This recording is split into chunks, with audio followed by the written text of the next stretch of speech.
Right.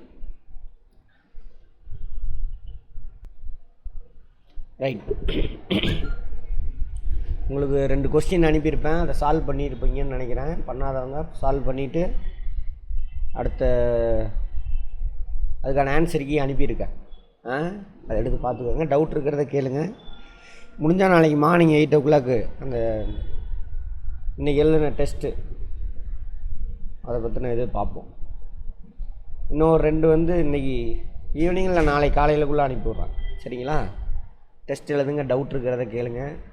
நேற்று வீடியோவில் என்னடானா வாய்ஸ் ரெக்கார்ட் ஆகாமல் போயிடுச்சு. என்ன பிரச்சனைன்னு தெரியல. இது ஒரு வேளை நான் மியூட் போட்டு வந்துட்டேன்னு நினைக்கிறேன். சரி, பார்ப்போம். நேற்று துணையேடுகள் 1 வரைக்கும் பார்த்தாச்சு. நேற்று என்னென்ன பார்த்தோம்?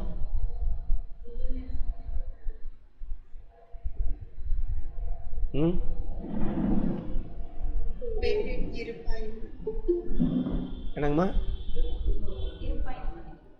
இருப்பாய் பட்டியல் எப்படி தயாரிக்கிறது, லெட்ஜர், அது நேற்று தானே பார்த்தோம். என்னென்ன? ஜேர்னல் என்ட்ரி அன்றைக்கே பண்ணிட்டோம். ஒரே நிமிஷம். லெட்ஜரு, ட்ரையல் பேலன்ஸ் எப்படி ப்ரிப்பேர் பண்ணுறது, அப்புறம் துணைப்பதிவேடுகள். இன்றைக்கி துணைப்பதிவேடு. நேற்று துணைப்பதிவேடு எது பார்த்தோம்? கொள்முதல். கரெக்டா?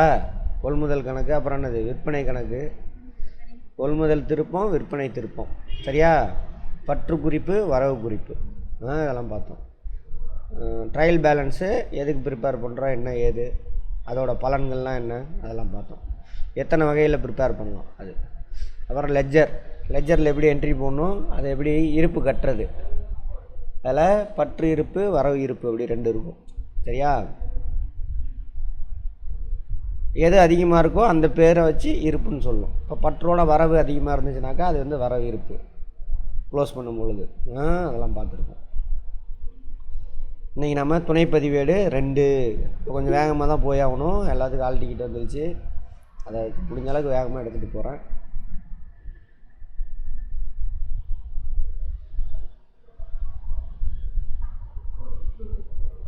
ரைட்.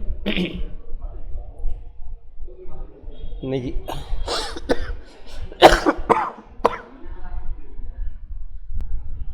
துணையேடுகள் 2, இன்னும் கொஞ்சம் மிச்சம் இருக்க துணையேடுகள் பார்ப்போம். அதுக்கப்புறம் பார்த்திங்கன்னா வங்கி சரி கட்டும் பெட்டியல் அது வரும்.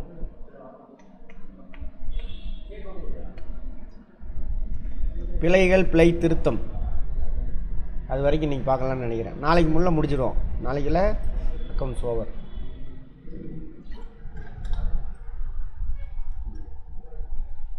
ரைட். துணையேடுகள் 2 ஆன்லைனில் ஸ்க்ரீன் தெரியுதா?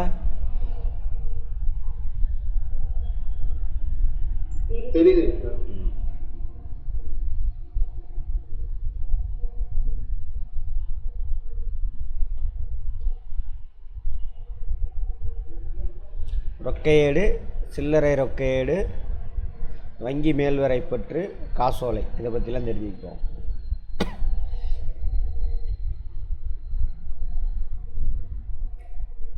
ரொக்கையேட்டின் பொருள் ஒன்றும் இல்லை. ரொக்கையேடு என்பது ரொக்க நடவடிக்கைகளை மட்டும் நாள் வரிசைப்படி பதியக்கூடிய ஒரு ஏடு. சரியா? கேஷ் டிரான்சாக்ஷன் பண்ணிங்க மட்டும்தான் அதில் எழுதுவீங்க. கிரெடிட் டிரான்சாக்ஷன் எது பண்ணாலும் அதில் எழுத மாட்டோம். கிரெடிட் டிரான்சாக்ஷன் கொள்முதல் பண்ணுறதுங்க கொள்முதல் ஏட்டுக்கு போயிடும். கிரெடிட் டிரான்சாக்ஷன் சேல் பண்ணுறோம், அது சேல்ஸு, விற்பனை கணக்குக்கு அது தனியாக போயிடும். அப்போ கொள்முதல் பண்ணுறோம், காசு கொடுத்துட்டு என்ன பண்ணுறோம்,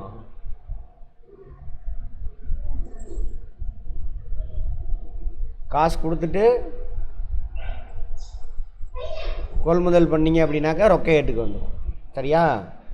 அதேமாதிரி காசு வாங்கிட்டு சேல் பண்ணுறீங்க, அது ரொக்க ஏட்டுக்கு வந்துடும். அது 2 அந்த மாதிரி. ரொக்க நடவடிக்கை முதலில் ரொக்க ஏட்டில் பதியப்படுவதால் இது ஒரு முதல் மூலப்பதிவேடு அப்படிம்பாங்க. முதல் மூலப்பதிவேடு இது மாதிரி ஜேர்னல், இந்த டே புக்கு ஜேர்னல் என்ட்ரி மாதிரி முதன்மை பதிவேடுன்னு கூட சொல்லுவாங்க. ரொக்க நடவடிக்கை என்பது இங்கு வங்கி நடவடிக்கைகளும் உள்ளடக்கியது. ஏன்னா பேங்க் மூலிமா நம்ம செலுத்துவோம்ல, அதில் ரொக்க பற்றி இருக்கும், வங்கி பற்றின்னு ரெண்டு இருக்கும். வங்கி மூலியமாக கொடுத்தீங்க அப்படின்னாக்கா ரொக்கமாக வாங்கினீங்கன்னா இங்கே வரும் பற்று பக்கம், ரொக்கப்பற்று ரொக்க வரவு அப்படின்னு இங்கே இருக்கும். ரொக்கமாக கொடுத்தீங்கன்னா ரொக்க வரவு. சரியா? அந்த மாதிரி. அதேமாரி பேங்க் மூலிமா பேமெண்ட் பண்ணுறீங்கன்னா அது ரெண்டும் அந்த வங்கி பற்றியில் வந்துடும். ஒரே பேஜில் மெயின்டைன் பண்ணுவாங்க.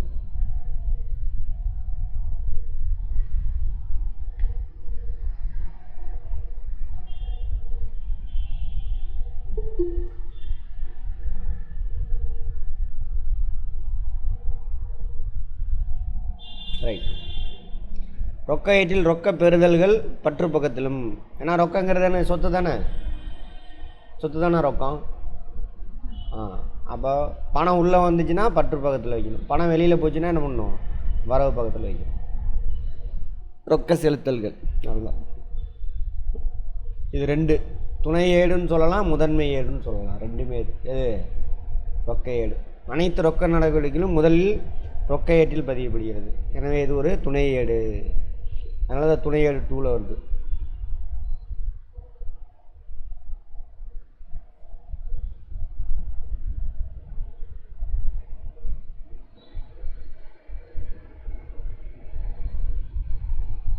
இது பேரேடு போலவும் செயல்படும். கேட்பாங்க எந்த ஏடு வந்துட்டு பேரேடு மாதிரி இருக்கும், முதன்மை ஏடாகவும் இருக்கும், துணை ஏடாகவும் இருக்குது அப்படின்னாக்க இது ரொக்க ஏடு தான். மற்ற துணை ஏடுகளைப் போல் அல்லாமல் துணை ஏடாகவும் அதே நேரத்தில் முதன்மை ஏடாகவும் செயல்படுது. எது? ரொக்க ஏடு. மற்ற எல்லா துணை ஏடுகளும் அது ரெண்டு என்ட்ரி எடுத்துகிட்டு போய் எங்கே போடணும்? பிரித்து எழுதி ஜேர்னலில் போட்டு அதிலேருந்து மெயின் லெஜருக்கு கொண்டுட்டு போகணும். சரியா? ஆமாம். இது ஒரு சில இது இங்கேயே டிரான்சாக்ஷன் பேலன்ஸ் ஆகிக்கும். ஆமாம். முக்கியத்துவம் குறிப்பேடாகவும் ஜேர்னல் பேராடாகவும் செயல்படுகிறது. ரொக்க ஏடு பராமரிக்கப்படும் பொழுது தனியாக ரொக்க கணக்கை பேரேட்டில் தயாரிக்க வேண்டியதில்லை. ரொக்க கணக்குன்னு தனியாக பேரேடு தேவையில்லை. ஏனெனில் ரொக்க ஏடு குறிப்பேடாகவும் பேரேடாகவும் செயல்படும். இங்கே உள்ளதை நீங்கள் இதுக்கு ரொக்க டிரான்சாக்ஷன்லாம் திரும்ப ரொக்க ஏடுன்னு போட்டு அதுக்கு ஒரு லெஜர் மெயின்டைன் பண்ண வேண்டியதில்லை. ஒன்றே போதும். லெஜராகவும் செயல்படுது, குறிப்பேடாகவும் செயல்படுது. நேரத்தை உழைப்பி மிச்சப்படுத்தாமல் எல்லாமே அதோட பலன்கள்லாம் சொல்கிறாங்க. முக்கியத்துவம். அப்போ எவ்வளோ கையில் பணம் இருக்குது இன்றைக்கி, எவ்வளோ வெளியில் போச்சு, எல்லாத்தையும் நம்ம பேலன்ஸ் பண்ணி ஒரு இடத்துல பார்த்துக்கலாம். டக்குன்னு இந்த ரொக்க எடுத்து பார்த்தோம்னா தெரிஞ்சுக்கணும்.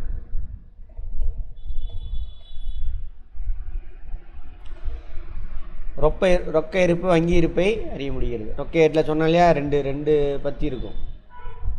ரொக்க பற்றி வங்கி பற்றி ரெண்டு இருக்கும்.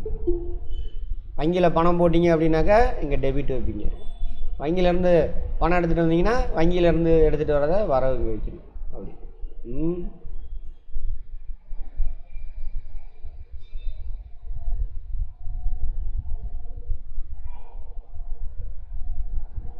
அவ்வளோதான். உடனே தெரிஞ்சுக்கலாம். வேலை பகுப்பின் பயன். வேலை பகுப்புன்னா என்ன அர்த்தம்? ஒரு வேலையை ஆமாம் 2-3 பிரிச்சுட்டு செய்கிறது. சின்ன நிறுவனமாக இருந்தால் கொள்முதல், சேல்ஸு, கேஷு எல்லாமே ஒருத்தர் தான் பதிவு செய்யணும். இங்கே தனியாக பிரித்து வச்சு கேஷியர்னே ஒருத்தர் வச்சுருப்பாங்க. ஆமாவா? கேஷியர் பணம் கொடுக்கறது வாங்குறது தான் அவரோட வேலை. பணம் கொடுக்கறது வாங்குறது என்ன பண்ணுவார்? அவர் தான் பதிவு பண்ணிட்டு வருவார். பணத்தை என்ன பண்ணுறாங்க? ப்ராப்பராக மேனேஜ்மெண்ட் பண்ணுறதுக்கு முடியும். எதனால்? ரொக்கையட்டை பயன்படுத்துறதுனால. தவறுகளும் மோசடி இதெல்லாம் தவிர்க்கலாம். வேறு ஆள்கிட்ட இருக்குது, பணம் கொடுக்கறது வாங்குறது மட்டும் அவன் பார்த்துக்கிறான். அப்போ கையாடல் நடக்காது. அந்த மாதிரி இது போதும், அவ்வளோதான். ரொக்கையேட்டின் வகைகள். தனிப்பத்தி ரொக்கையேடு அல்ல சாதாரண ரொக்கையேடு. ரொக்கம் மற்றும் தள்ளுபடி பற்றி ரொக்கையேடு. இருபத்தி ரொக்கையேடு 2 காலம் இருக்கும். சரியா? ரொக்கம், தள்ளுபடி, வங்கி பற்றி 30 ரொக்கையேடு கேட்பாங்க. சரியா? தனிப்பத்தி ரொக்கையேட்டுக்கு இன்னொரு பேர் என்ன? சாதாரண ரொக்கையேடு. இங்கே என்ன இருக்கும்? ஒரே ஒரு கேஷ் காலம் மட்டும் இருக்கும். பற்று வரவு அது மட்டும் இருக்கும். கேஷ் மட்டும்தான். பணம் உள்ளே வந்துச்சுன்னா பற்று வைக்க போகிறீங்க, பணம் வெளியில் போச்சுன்னா வரவு வைக்க போகிறீங்க. அவ்வளோதான். அடுத்தது ரொக்கம் மற்றும் தள்ளுபடி பற்றி. இப்போ நம்ம நேற்று பார்த்தோம் இல்லையா, இந்த முன்கூட்டியே நமக்கு ஒருத்தன் பணத்தை கொடுத்தானா அவனுக்கு தள்ளுபடி பண்ணுவோம். அப்போ அந்த தள்ளுபடி போக இன்னொரு 2 காலம் வரும். இன்னும் 2 காலம் ஆடாயிரும். ஒரு காலம் வந்துட்டு நம்ம தள்ளுபடி கொடுத்தோம்னாக்கா அது ஒரு காலம். அதேமாதிரி தள்ளுபடி வாங்குகிறோம், நம்ம சப்ளைட்ட தள்ளுபடி நம்ம கொடுத்துருப்போம், அது வந்து ஒரு காலம். அப்போ தள்ளுபடி பற்றியும் சேர்ந்து வருது. அதான் இருபத்தி ரொக்க கேட்பாங்க, இருபத்தி ரொக்க இல்லை எது இதெல்லாம் இருக்கும். தள்ளுபடிக்கு ஒரு பற்றி, ஒரு காலம், ரொக்கத்துக்கு ஒரு காலம், அவ்வளோதான். 30 ரொக்க 7 3மே இருக்கும். தள்ளுபடிக்கு காலம், அப்புறம் ரொக்கத்துக்கு ஒரு காலம், அப்புறம் பேங்க் டிரான்சாக்ஷனில் அதுக்கு ஒரு காலம். அடுத்து சில்லறை ரொக்க 7 அவ்வளோ. இது மட்டும் போதும், இதெல்லாம் நீங்கள் சும்மா பார்த்துக்கிட்டா போதும். இது ஒரு பத்தி, தனிப்பத்தி ரொக்க 7 சரியா. ஒரு பத்தி மட்டும் இருக்கும். இது பற்று பக்கம், இது வரவு பக்கம், அவ்வளோதான். பேரேட்டு எண் மற்றதெல்லாம், சான்று சீட்டு எண் இதெல்லாம் இருக்கும்.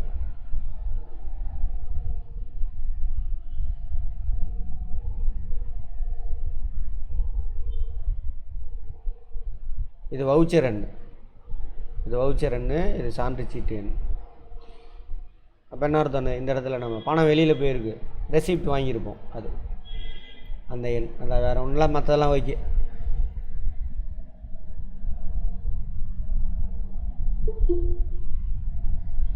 நாலு பேர் இதெல்லாம் அந்த டிரான்சாக்ஷன் தான் போட்டிருப்பாங்க, அவ்வளோதான்.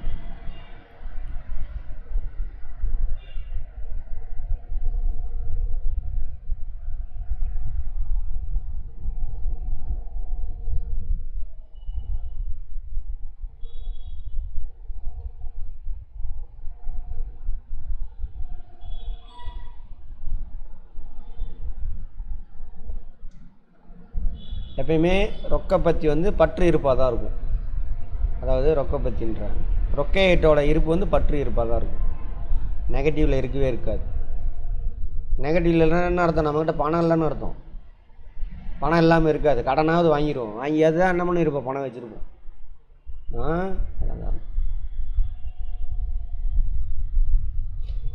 இதெல்லாம் தேவையில்லை, போதும். பேரேட்டுக்கு எடுத்து எழுதுறது, தனிப்பத்தி ரொக்க ஏட்டிலேருந்து பேரேட்டுக்கு எடுத்து எழுதுறது.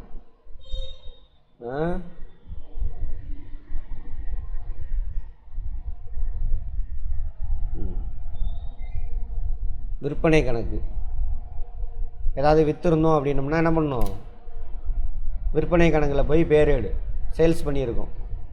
விற்பனைன்னா என்ன அர்த்தம், பொருள் உள்வரவனவற்றை வரவை வெளி செல்றதை, உள்வரவனவற்றை பற்றுவை வெளி செல்வதை வரவை. அப்போது அந்த என்ட்ரி இங்கே போடணும். விற்பனையாக இருந்தால் அந்த விற்பனை கணக்கு லெஜர் எடுத்துக்கிட்டு அந்த லெஜரில் போய் என்ன பண்ணணும், எவ்வளோ ரூபாய்க்கு சேல் பண்ணணும். பணமாக வாங்கியிருந்தால் ரொக்க கணக்குன்னு எழுதுவோம். விற்பனை கணக்கில் பணமாக இருந்தால் ரொக்கம், சரியா. ரைட். அதே கடனுக்கு கொடுத்துருந்தோம்னா அந்த ஆளோட பேர் வருங்க. கடனுக்கு விற்பனை செய்திருந்தால் அந்த ஆளோட பேர் வரும். அடுத்தது கொள்முதல் கணக்கு. கொள்முதல் பண்ணியிருக்கோமா, அந்த லெஜர் எடுத்துக்கிறோம். ஸோ ரொக்கத்துக்கு பண்ணிடணும், ரொக்க கணக்கு. ஒருவேளை கடனுக்கு வாங்கியிருந்தோம்னாக்கா குமார்கிட்டருந்து பொருள் வாங்கினது நாங்கள் என்ட்ரி போட்டிருப்போம், சரியா. அந்த ஆள் பேர் எடுத்துகிட்டு வந்து இங்கே எழுதணும். புரியாதவங்க கேளுங்க. அடுத்து ரொக்க தள்ளுபடி, அது பார்த்துருப்போம். வியாபார தள்ளுபடி, ரொக்க தள்ளுபடி. வியாபாரத்தை ரெண்டுக்கு என்ன வித்தியாசம் சொல்லுங்கள் பார்ப்போம். ஒருத்தன் கடன் வாங்கிட்டு போயிருக்கான், சரியா. 1 மாதம் கழித்து தரேன், இல்லை 2 மாதம் கழித்து தரேன்றான். அதை முன்கூட்டியே கொடுக்குறான். அப்போ அவனுக்கு ஒரு டிஸ்கவுண்ட் கொடுப்போம், அதுக்கு பேர் ரொக்க தள்ளுபடி. முன்கூட்டியே அந்த பணத்தை நமக்கு வர வைக்கிறது, அல்லது சரியான நேரத்தில் நம்ம பணத்தை கொடுக்க வைக்கணும், அதுக்காக கொடுக்குறது தானே இது ரொக்க தள்ளுபடி. ரொக்க தள்ளுபடியை நம்ம பதிவு செய்வோம், வியாபார தள்ளுபடியை பதிவு செய்ய மாட்டோம். தள்ளுபடி போக எவ்வளோ விலைக்கு விற்கிறோம் அப்படின்னா அதை மட்டும்தான் எழுதுவோம். சரியா? நேற்றே பார்த்துருப்போம். இது ரிவிஷன் உங்களுக்கு. அடுத்து வியாபார தள்ளுபடி. என்னது? 10 பொருள் வாங்கினீங்கன்னா 5% தராங்க. 100 பொருள் வாங்கினீங்கன்னா 10% தராங்க. அவனை அதிகமாக வாங்க வைக்கிறதுக்காக கொடுக்குறது தான் என்னது? வியாபார தள்ளுபடி. வியாபார தள்ளுபடியை நம்ம என்ன பண்ண மாட்டோம்? எங்கேயுமே பதிவு செய்ய மாட்டோம். விற்றாச்சு. இப்போ 10,000 ரூபாய்க்கு விற்றோம்னாக்கா 10,000 அந்த பொருளோட விலை, 5% நான் தள்ளுபடி கொடுக்குறேன். சரியா? இத்தனை இவ்வளோ வாங்குறதுனால 10,000 ரூபாயில் 5% எவ்வளவு? 500 ரூபா. 5% 500 ரூபா. அப்போ நான் எவ்வளோக்கு விற்றேன்? 9,500க்கு விற்றேன். அப்போ நான் விற்பனை கணக்கில் எவ்வளோ எழுதுவேன்? 9,500 தான் போடுவேன். அதாவது கடனுக்கு விற்றுருந்தா விற்பனை கணக்கு போகும் 9,500. சரியா? அதே கேஷுக்கு விற்றுருந்தோன்னா கேஷ் புக் இருக்குல்லையே, அங்கே போயிடும். ரொக்க பதிவேட்டுக்கு போயிடும். அதுதான் 20 ரொக்க ஏடு தள்ளுபடி விஷயம்.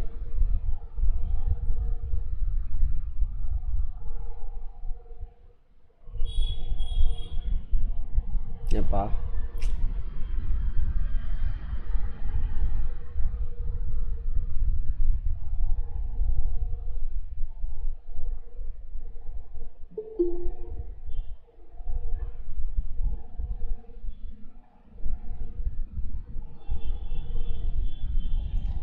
ரொக்கப்பத்திகள் இருப்பு கட்டப்படுகின்றன. பேலன்ஸ் எவ்வளவு அப்படின்னு வர வைக்கணும். பற்று வரவு ரெண்டையும் பேலன்ஸ் பண்ணி. ஆமாம், தள்ளுபடி அளித்தது இருக்கு இல்லையா?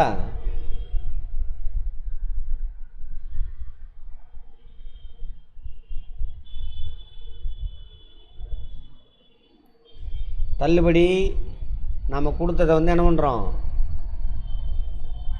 தள்ளுபடி கொடுத்ததை வந்து பற்று, தள்ளுபடி பெற்றதை வந்து என்ன பண்ணுவோம்? வரவு பக்கம் இருக்கும். தனியாக கூட்டப்படுகின்றன.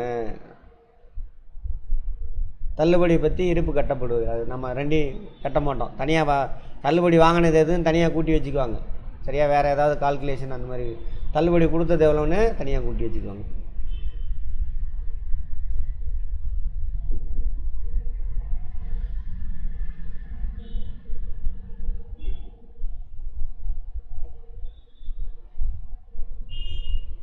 அதே கதை தான். இது ஒன்றும் பெரிய இதெல்லாம் இல்லை.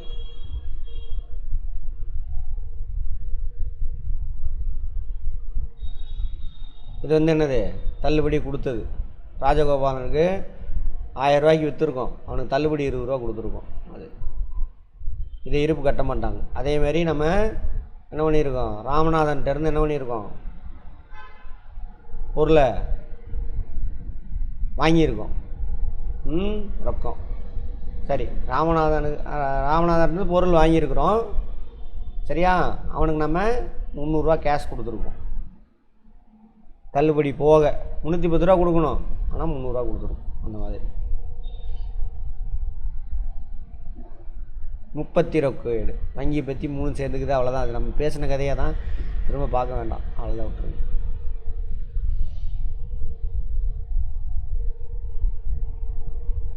இந்த மாடல் அதெல்லாம் கேட்க மாட்டாங்க. சில்லறை ரொக்க ஏட்டில் முன்பணம் மீட்பு முறை. சில்லறை ரொக்க ஏடு இங்கிலீஷில் என்ன சொல்லுவாங்க? சில்லறை ரொக்க ஏட்டுக்கு யாராவது சொல்கிறீங்களான்னு பார்ப்போம். வெரி குட், பெட்டி கேஷ். இதை தனியாக ஒருத்தர்கிட்ட கொடுத்துருவாங்க. இப்போ தீப்பெட்டி வாங்கிறது, சாம்பிராணி வாங்கிறது, அப்புறம் ஏதோ டீ வாங்கிறது, காஃபி வாங்கிறது எல்லாம் இருக்குல்ல, சின்ன சின்னதாக செலவாகிட்டு இருக்கு. எல்லாம் பெரிய செலவு இல்லை. அதுமாதிரி பேப்பரு, ஸ்டேஷ்னரி ஐட்டம் வாங்கிறது, பேனாக்கு நான் திடீர்னு தீர்ந்துடும். அப்போ போயிட்டு கேஷியர்கிட்ட கணம் போடுங்க அப்படின்னு கேட்டுட்ருக்கீங்க. பெரிய நிறுவனத்தெல்லாம். சின்ன நிறுவனம்னா ஓகே, ஒருத்தரே பார்த்துக்குவார். பெரிய நிறுவனம்னா பெட்டி கேஷுன்னு சொல்லிவிட்டு ஒருத்தர்கிட்ட கொடுத்துருவாங்க. இந்த அப்போ ஒரு நாளைக்கு எவ்வளோன்னு பார்ப்பாங்க. ஒரு நாளைக்கு 1000 ரூபா செலவாகுது. அப்போ டெய்லியும் 1000 ரூபா தரலாம். வாரத்துக்கு ஒரு தடவை ஒரு 5000 ரூபா அவர் கையில் கொடுத்துருவாங்க. பெரிய நிறுவனம் இன்னும் அதிகமாக செலவாகும். நான் சொல்கிறேன், 5000 ரூபா கொடுத்துருவாங்க. அப்போ அந்த ஆஃபீஸ் பாய் வந்து என்ன பண்ணுறான்? பேப்பர் தீர்ந்துருச்சுன்னா உங்கள்கிட்ட வந்து 10 ரூபா 20 ரூபா வாங்கிட்டு போய் பேப்பர் வாங்கிட்டு வருவோம். அவர் கணக்கு வச்சுக்கிட்டே வருவார். அதுக்கப்புறம் என்ன பண்ணணும்? அந்த ஒரு வாரம் வாரம் திங்கக்கிழமான பெட்டி கேஸ் வாங்கிக்கணும்னு வச்சுக்கோங்க. அவர் குப்புசாமின்றவர் தான் பெட்டி கேஸுக்கு இன்சார்ஜ். அவர் போய் மெயின் கேஷியர்கிட்ட போய் இந்த ஒரு வாரம் செலவு எவ்வளோன்னு கொடுப்பார். 750 ரூபா செலவாயிடுச்சு. 750 ரூபாய் கணக்கை கொடுத்துட்டு 750 ரூபாய் வாங்கி வச்சுக்குவார். ஆல்ரெடி 250 ரூபா இருக்குது, 1000 ரூபா தானே இருக்குது, 750 ரூபா வாங்கி வச்சுக்குவார். திரும்ப அடுத்த வாரம் செலவு செஞ்சிடலாம் கணக்கு கொடுத்துட்டு திரும்ப 1000 ரூபாய்க்கு 900 ரூபா செலவாயிருக்கு. அப்போ 900 ரூபா வாங்கி வச்சுக்குவார். 1000 ரூபா இவர் கையில் இருந்துக்கிட்டே இருக்கு. சரியா? அப்படி முன்கூட்டியே வாங்கிக்கிறார்ல, இந்த வாரத்துக்கான செலவெல்லாம் செய்கிறதுக்கு அதுக்கு பேர் தான் முன்பணம்.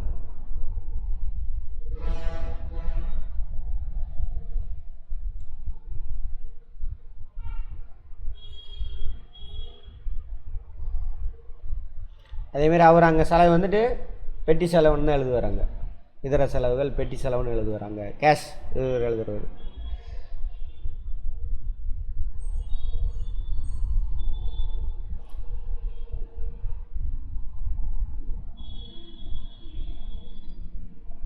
இதில் சாதாரண சில்லறை ரொக்கேடு, சில்லறை ரொக்கேடில் 2 இருக்குது. பாகுபடுத்தப்பட்ட சில்லறை ரொக்கேடு அப்படின்னு 2 இருக்குது.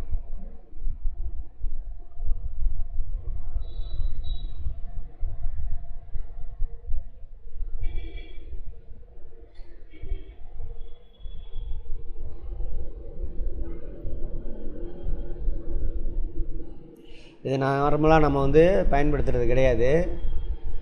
சாதாரண சில்லறை குறையீடு நான் நார்மலாக அவர் எழுதிக்குவார். செலவுன்னு எதில் எழுதணும்? இந்த பாருங்க. ஆமாம், வரவு பக்கம் செலவையா?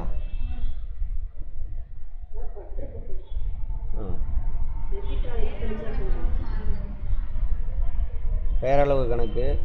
பெற்ற தொகையை வந்து இங்கே வச்சுக்கிறாங்க, பற்று வச்சுக்கிறாங்க. சரியா? லெஃப்ட் சைடில் பெற்ற தொகையை அவருக்கு தானே பெட்டி கேஷ் அக்கௌண்ட்டுக்கு தானே உள்ளே வருது. பணம் உள்ளே வருது. பெட்டி கேஷ் பணத்தை இங்கே எழுதிக்கிறாரு. அடுத்து என்ன பண்ணுறாரு? மொத்த செலவு எப்படின்னாக்கா ரைட் சைடில் வந்து அஞ்சல் செலவு, எழுதுபொருள் செலவு, இது மாதிரி தூக்குக்கூலி செலவு, இப்படி தனித்தனியாக எழுதிக்குவாங்க. அந்த அன்னைக்கு டேட்டு. அப்போ எல்லாத்தையும் வரிசையாக எழுதிட்டு இது எல்லாத்தையும் கூட்டி இங்கே போட்டுருவார். ஓகேவா? என்கிட்ட 1000 ரூபா இருக்குது, அங்கே 1000 ரூபா. எவ்வளோ செலவாச்சு? இது மொத்த செலவு 750 ரூபா ஆச்சு. அப்படின்னாக்கா இருப்பு எவ்வளோ சார்? 250 ரூபா. அப்போ பற்று இருப்பு என்கிட்ட எவ்வளவு? 250 ரூபா. இருப்பு கீழ் கொண்டு வரப்பட்டது. ரொக்க கணக்கில் என்கிட்ட 250 ரூபா மிச்சம் இருக்குது. அவ்வளோதான். யார் வச்சிருப்பா அதை?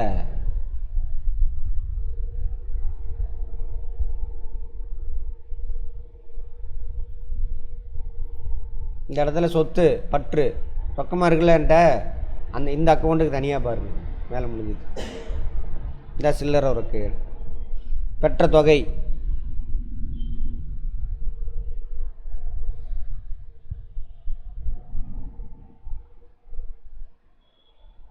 ரொக்கேட்டின் தொடக்க இருப்பு இதான் முதல்ல பதிவாங்க. ரொக்கேட்டு பக்க எண் அங்கேருந்து எங்கே எவ்வளோ வாங்கிட்டு வந்தோம் அதெல்லாம் எழுதிக்கிறாங்க. 4 விவரம், சான்று சீட்டு, ரெசிப்ட்லாம் அதுவும் வச்சுருக்கணும். ஒரு அந்த சான்று சீட்டு எண்ணெலாம் எழுதணும். இந்த இங்கே சான்று சீட்டு எண் என்றைக்கு நடக்குது டிரான்சாக்ஷன், அதெல்லாம் போதும். இது போதும், இன்னும் பெரிய விஷயம்லாம் இல்லை. அஞ்சல் செலவு, எருதுபொருள், தூக்குக்கூலி, பயணச் செலவு எல்லாத்துக்கும் தனித்தனியாக, சிற்றுண்டி செலவு இதெல்லாம் வந்து எதில் வந்துடுது? சில்லறை செலவில் கொண்டுட்டு வந்தாங்க. சில்லறை ரொக்கேட்டில் கொண்டு வந்து பார்த்திக்கிறாங்க. இருப்பு கட்டுதல் அதே தான். செலவெல்லாம் போட்டு சும்மா ஐடியா பார்த்துக்கோங்க. இருப்பு கட்டுறது அதே கதை தான், முன்னாடி பேசியாச்சு.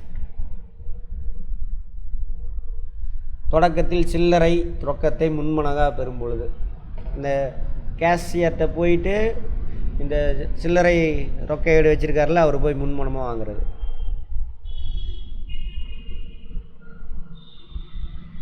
பற்று பக்கத்தில் கணக்கு வர வைக்கும். சரியா? அவருக்கு பணம் உள்ளே வருது அப்படி வச்சுக்கோங்க.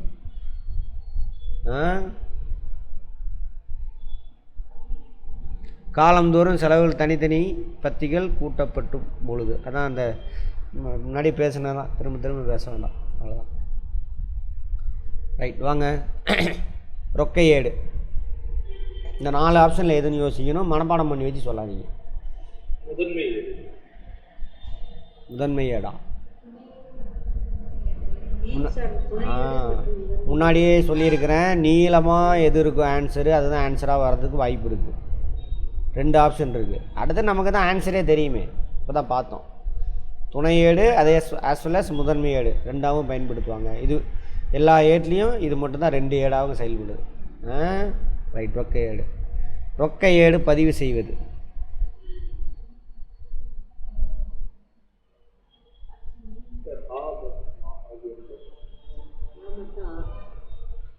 ரைட், இ ஆன்சர்.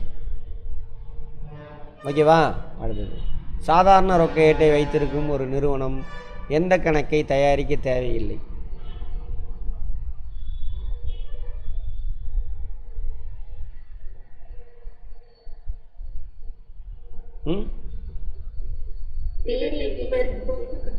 பேரேட்டில் ரொக்க கணக்கு வச்சிருக்க தேவையில்லை, அது இதுவே ரொக்க கணக்காயிரும்.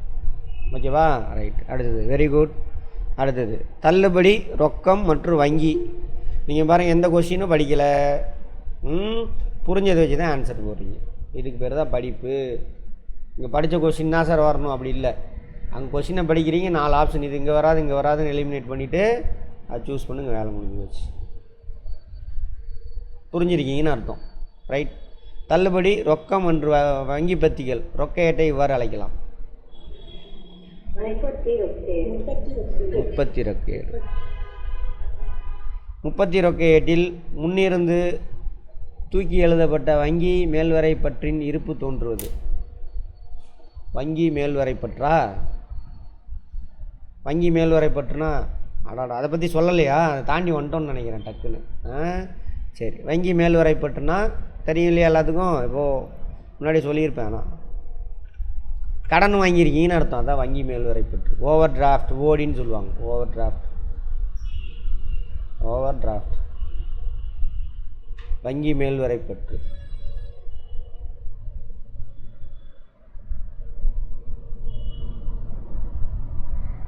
நான் அக்கௌண்ட்டில் கரண்ட் அக்கௌண்ட் வச்சுருக்கிறவங்களுக்கு தான் இது கொடுப்பாங்க. ஓகேவா? வேறு யாரும் கொடுக்க மாட்டாங்க வியாபாரிக்கு. எனக்கு ஓவர் டிராஃப்ட் 1,00,000 ரூபா கொடுத்துருக்காங்க அப்படின்னா ரெகுலராக நான் ப்ராப்பராக அக்கௌண்ட் மெயின்டைன் பண்ணி பேலன்ஸ்லாம் காட்டினா அதுக்கு தகுந்த மாதிரி எனக்கு கொடுப்பாங்க. ஸோ 1,00,000 ரூபா எனக்கு கொடுத்துருக்காங்க, நான் வியாபாரம் செஞ்சுக்கிட்டு இருக்கேன். இன்னொரு சைபர் சேர்த்தணுமா? சரி. அப்போ என் அக்கௌண்ட்டில் பணம் இல்லை. என் அக்கௌண்ட்டில் என்ன இல்லை? பணம் இல்லை.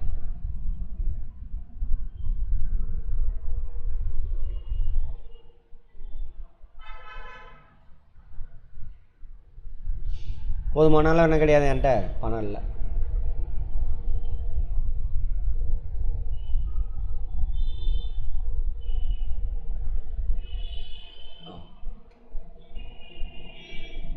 போதுமான அளவு என்கிட்ட பணம் கிடையாது, அக்கௌண்ட்டில் ஜீரோவில் இருக்குது பேலன்ஸ்.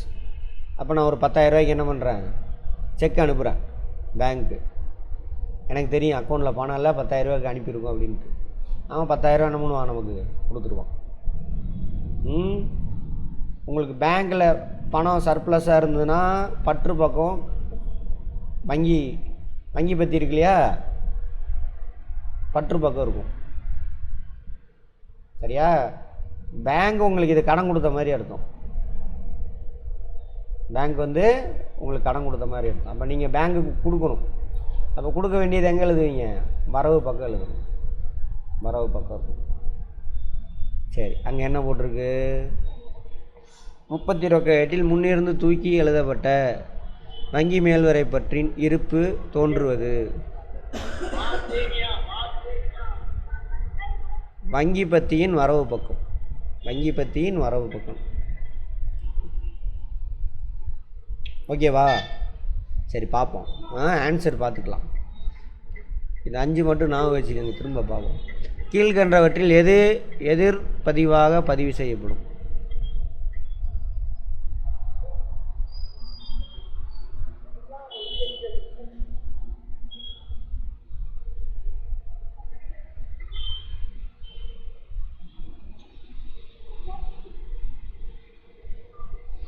எதிர்பதிவாக என்ன சொல்ல வரான்? எதிர்பதிவு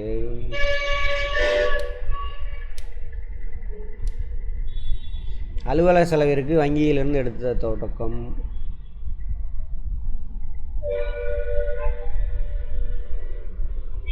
எல்லாமே செலவா வெளியில் போகுது. எனக்கு என்னமோ இதுதான் வரும்னு நினைக்கிறேன். ஏன்னா இது பேங்க்லேருந்து என்ன இருக்குது, மற்றதெல்லாம் பேங்க்லேருந்து பணம் எடுத்திருக்காங்க. கரெக்டாக வங்கி எடுத்துக்கொண்ட வட்டி நம்ம செலவு பண்ண மாதிரி. என்னமோ இதுதான் வரும்னு நினைக்கிறேன்.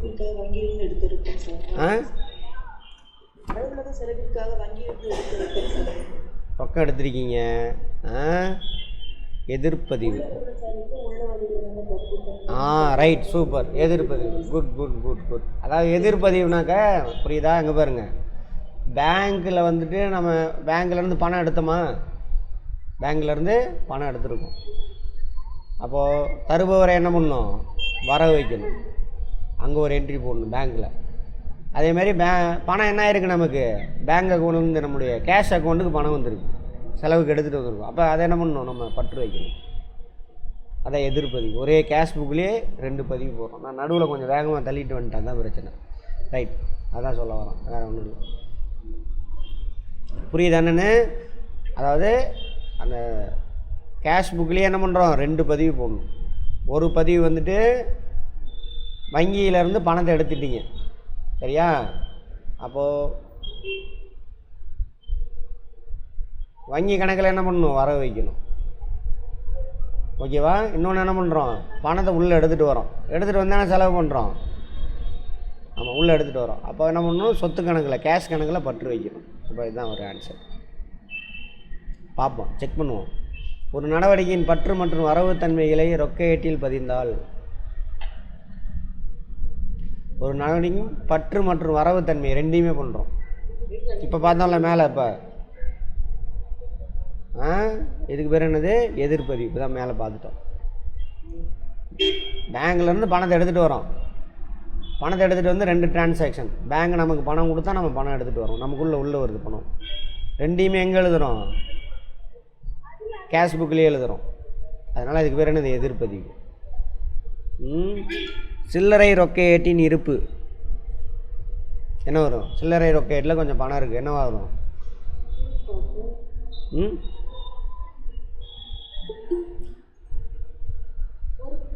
பொறுப்பா? உங்கள்ட்ட தானே பணம் இருக்குது. உங்கள்ட்ட தானே பணம் இருக்குது. வேற ஒரு கேஷியர் வச்சுருக்கான். மெயின் கேஷியர் இல்லாமல் இன்னொருத்தன்ட்டு பெட்டி கேஷியர் பணத்தை கொடுத்து வச்சுருக்கீங்க, அவ்வளோதான். அப்போ என்னது? சொத்து தானே அது. ஒரு சொத்து. செலவெல்லாம் கிடையாது. செலவு என்னங்கம்மா? புரியல. அம்மா மியூட் போடுங்கம்மா. பாலமுரளி.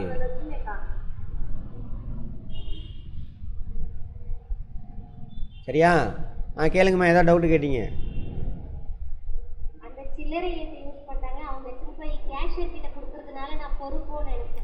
இல்லை இல்லை இல்லை, அவராக பார்க்கக்கூடாது. அவரும் கம்பெனிக்கு தானே வேலை செய்கிறாரு. கம்பெனி ஆள்கிட்ட தான் அந்த பணம் இருக்குது. அப்போ சொத்து. ஓகேவா?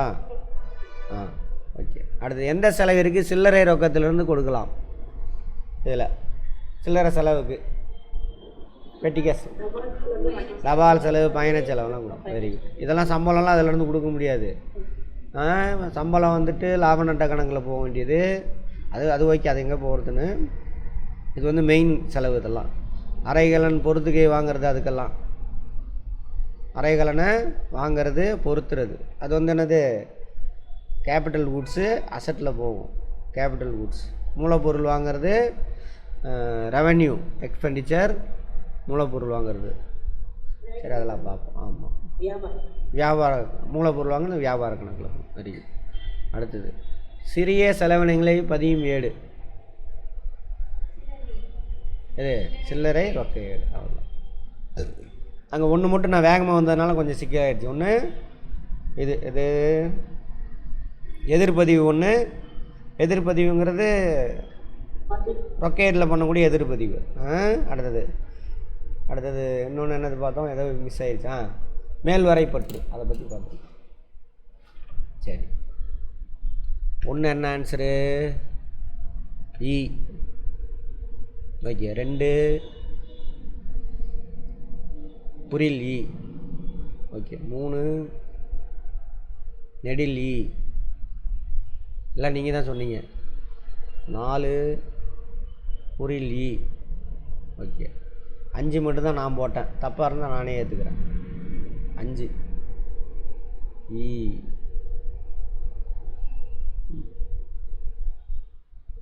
ஓகேவா? என்னன்னு திரும்ப ஒரு தடவை பார்த்துக்கோங்க. 30 ரொக்க ஏட்டில் முன்னிருந்து தூக்கி எழுதப்பட்ட வங்கி மேல்வரை பற்றின் இருப்பு தோன்றுவது. கடன் வாங்கின மாதிரி அர்த்தம். கடன் வாங்கினாக்கா எங்கே வரணும்? அது வரவு பக்கத்தில் தான் போகணும். வங்கி கணக்கில் வரவு வைக்கணும். இதை பற்றியே பார்ப்போம், அடுத்தது வருது. அதில் இன்னும் கொஞ்சம் டீட்டெயில்டாக பார்த்துக்கலாம். வங்கியில் நமக்கு பணம் இருந்துச்சுன்னா அது பற்று பக்கத்தில் இருக்கும். வங்கியில் நமக்கு பணம் இருந்தால் பற்று பக்கத்தில் வரும். சரியா? அதே வங்கிக்கு நம்ம தரணும் அப்படின்னா அது வந்து என்னது? மேல்வரை பற்று, கடன். அப்போ இது அங்கே வரும், வங்கி விதத்தில் வரவு பக்கத்தில் வரணும். அதே அந்த பேங்க் இதில் சொல்கிறேன். பேங்க் பிஆர்எஸ் இருக்கு இல்லையா, பேங்க் ரிகன்சிலேஷன் ஸ்டேட்மெண்ட், அதில் பார்ப்போம். அதே பேங்க் இங்கேயே பார்த்துருவோம். பேங்க்கில் போய் பார்த்தீங்கன்னாக்கா பேங்க் உங்களுக்கு தரணும் அப்படின்னு இருந்தாக்கா அது வரவு பக்கத்தில் பணம் இருக்கும். பேங்க் அக்கௌண்ட்டில் உங்கள் அக்கௌண்ட் அப்படியே உள்ட்டா. அதே பேங்க் உங்களுக்கு தர வேண்டிய பணம் வரவில் இருக்கும். அதான் கிரெடிட் ஆகிடுச்சான்னு கேட்குறீங்களா, வரவில் இருக்கும். அதை பிடிச்சிக்கோங்க, இது கன்ஃபியூஷன் ஆகுது. பேங்க்குக்கு நீங்கள் தரணும் அப்படின்னாக்கா என்ன பண்ணணும்? அவனுடைய கணக்கில் எப்படி இருக்கும்? பற்று பக்கம் இருக்கும். அவனுக்கு சொத்து நீங்கள் தரணும் அப்படின்னாக்கா, கடன் தரணும்னா. சரியா? ரைட், புரிஞ்சதா? புரியலாம் கேளுங்க, திரும்பவும் பார்ப்போம். அடுத்து எத்தனாவது? 6வது.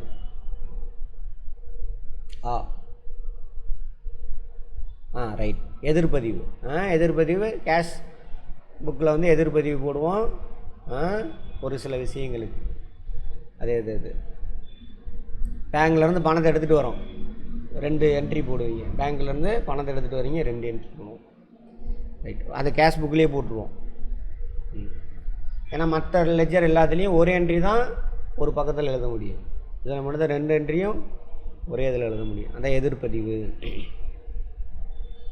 பற்று மற்றும் வரவு தன்மைகளை ரொக்க ஏட்டில் பதிந்தால் 2 என்ட்ரி ஒரே இடத்துல போடுறோம். அதானது எதிர்பதிவுன்னு பார்த்தோம். 7 ஆவான்னு பாருங்கள். கரெக்ட், அவ்வளோதான். அடுத்து 8 சில்லறை ரொக்க ஏட்டின் இருப்பு இ. ஓகேவா? அதுவும் சொத்து தானே. ஆமாம். அடுத்தது எந்த செலவிற்கு சில்லறை ரொக்கத்தில் இருந்து கொடுக்கலாம்? Very good. எல்லாமே நீங்கள் தான் சொன்னீங்க, இந்த 2 தவிர. Very good. அடுத்தது சிறிய செலவினங்கள் பதிவேடு. அவ்வளோதான். ஓகேவா? அப்போ ரொக்க ஏட்டை பற்றி பார்த்தோம், ஓவர் டிராஃப்ட் பார்த்தோம். அதெல்லாம்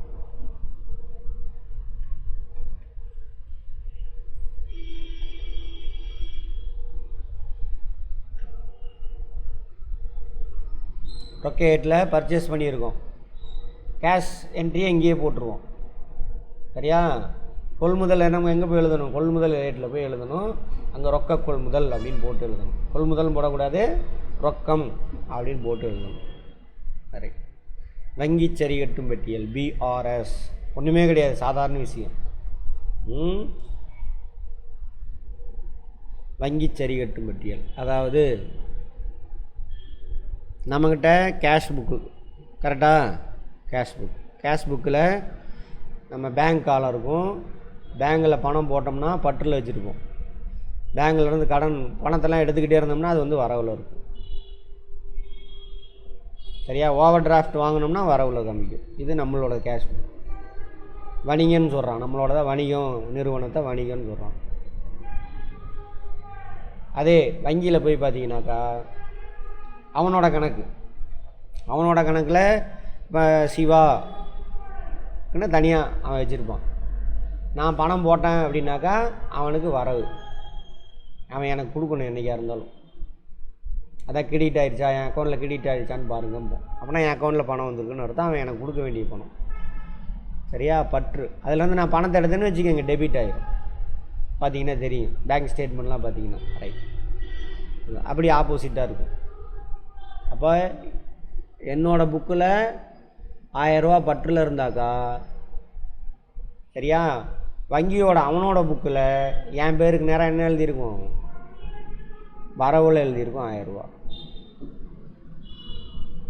சரியா? ஒருவேளை நான் ஓவர் டிராஃப்ட் வாங்கியிருக்கேன் அல்லது பணம் எடுக்கிறேன், நான் அங்கேருந்து பணம் எடுத்தனாங்க நம்ம 500 ரூபா எடுக்கிறேன் பணம், அவனோட அக்கௌண்ட்டில் 500 ரூபா டெபிட் காட்டும். இங்கே என்ன இருக்கும்? நம்மளோட நோட்டில் 500 ரூபா கிரெடிட் காட்டும். பணம் எடுத்துகிட்டு வந்துட்டேன் அப்படின்னு அர்த்தம். அப்படி ஆப்போசிட்டாக இருக்கும். ம்,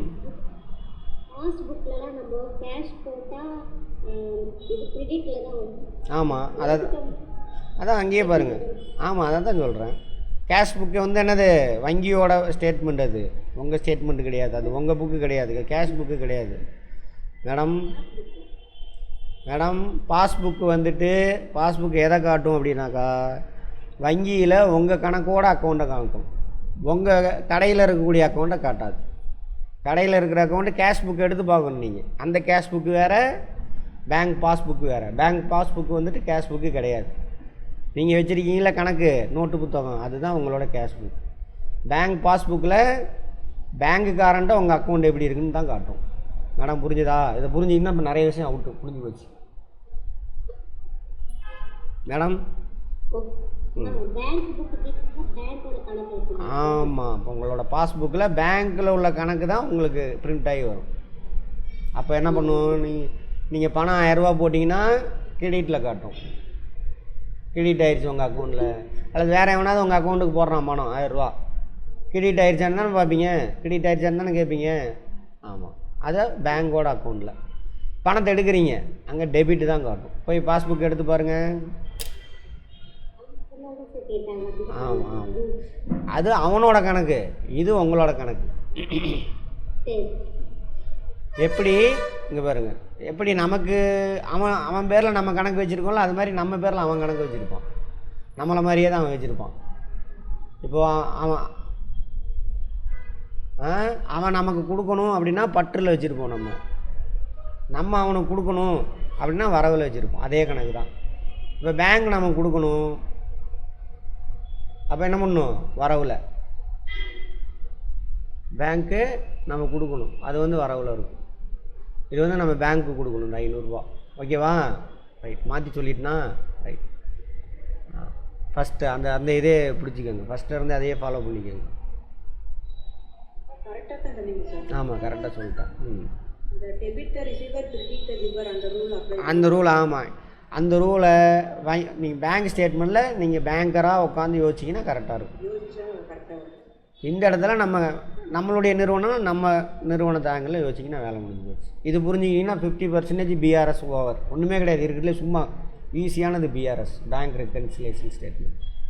சரி, ரைட். அடுத்தது, இப்போது இப்படின்னா என்ன சார் அப்படின்னாக்கா, இப்போது எப்பயுமே நார்மலாக நம்மளுடைய கேஷ் புக்கில், சரியா, இந்த பேங்க் பேலன்ஸ் இருக்கு இல்லையா, பேலன்ஸ் பண்ணி பார்க்குறோம், பற்று வரவெல்லாம் பேலன்ஸ் பண்ணி எப்பயுமே ஓவர் டிராஃப்ட் வாங்கலை அப்படின்னாக்கா பற்றாக இருக்கும். ஓவர் டிராஃப்ட் வாங்கியிருந்தீங்க அப்படின்னாக்கா வரவில் காட்டும். அப்படின்னா நீங்கள் இப்போ கடன் கொடுக்கணும் அவனுக்கு அப்படின்னு அர்த்தம். ஓகேவா? சரி, ரைட். இப்போது இதை பேலன்ஸ் பண்ணி பார்க்குறேன், 10,000 ரூபா வருது, பற்று பக்கம் 10,000 ரூபா வருது. சரியா? பேங்க்கில் போய் ஸ்டேட்மெண்ட் எடுத்துகிட்டு வந்து பார்க்குறேன். அங்கே பார்த்தீங்க அப்படின்னாக்கா வரவு பக்கத்தில், வரவு தானே நமக்கு கொடுக்க வேண்டியது, வரவு அங்கே 15,000 ரூபா காய்க்குது. நம்மளே 10,000 ரூபா தான் காட்டுருக்கு, நம்ம அக்கௌண்ட்டில் 10,000 ரூபா தான் காட்டுது. என்னடா ஸ்டேட்மெண்ட்டில் 5,000 ரூபா நம்மக்கிட்ட பேலன்ஸ் இருக்குது அப்படின்னு சந்தோஷமாக இருக்கக்கூடாது. எவனும் எடுக்கலை போட்டிருக்கு, இல்லை பேங்க்காரன் தெரியாமல் நம்ம அக்கௌண்ட்டில் போட்டு வச்சுருவான்னு எடுத்துகிட்டு வந்து சாப்பிட்றக்கூடாது. அந்த 5,000 ரூபா எப்படி சார் அப்படின்னாக்கா, நான் என்ன பண்ணுவேன், இன்றைக்கி ஒருத்தனுக்கு நேற்றோ முந்தானத்தோ ஒருத்தனுக்கு செக்கு கொடுத்துட்டேன், 5,000 ரூபா நான் அவனுக்கு கொடுக்கணும், செக்கு கொடுத்துட்டேன். அப்போ நான் பேங்க்கில் போய் செக்கு தானே பேங்க்கில் தானே போய் எடுப்பான். அப்போ போய் நான் என்ன பண்ணுவேன், உடனே 15,000 இருந்திருக்கும் சரியா. செக்கு கொடுத்துட்டேன்னா வரவில் ஒரு 5,000 போய் வச்சுக்குவேன். குப்புசாமிக்கு 5,000 நான் செக்கு கொடுத்துட்டேன்னு வரவு. அப்போ 2 பேலன்ஸ் ஆகி என்ன ஆகும், 10,000 தான் காட்டும். இங்கே எழுதிடுவேன், நான் செக்கு கொடுத்தவொடனே இங்கே எழுதிடுவேன். ஆனால் குப்புசாமி எத்தனை நாள் வரைக்கும் அந்த செக்கு போட்டு கலெக்ஷன் பண்ணிக்கலாம், 3 மாதத்துக்குள்ளே என்றைக்கு வேணாலும் போட்டு எடுத்துக்கலாம். ஆனால் அவர் இன்னும் போய் என்ன பண்ணல, பேங்கில் போய் கொடுத்து எடுக்கலை. அதனால் என்ன ஆகும், அங்கே உங்கள் அக்கௌண்ட்டில் டெபிட் ஆகிருக்காது 5,000. அதனால தான் அந்த 5,000 எக்ஸ்ட்ரா காட்டும். புரிஞ்சுதா? அப்போ நம்ம என்ன பண்ணணும் அப்படின்னாக்கா, இந்த மாதிரி இருந்துச்சுனாக்கா பார்க்கணும், நம்ம செக்கு கொடுத்துட்டோம் ஆனால் இன்னும் கலெக்ஷன் போடாத செக் இருந்தால் என்ன பண்ணிடணும், இங்கே நம்ம ப்ளஸ் பண்ணி காட்டுங்க. மைனஸ் பண்ணிடணும்ல செக்கு கொடுத்தோன்னே, அப்போ ப்ளஸ் பண்ணிக்கணும். ப்ளஸ் 5,000. இப்போ பாருங்கள், பேங்க் ஸ்டேட்மெண்ட்டும் நம்மளதும் ஒரே அமௌண்ட் ஆகிடும். 15,000 15,000.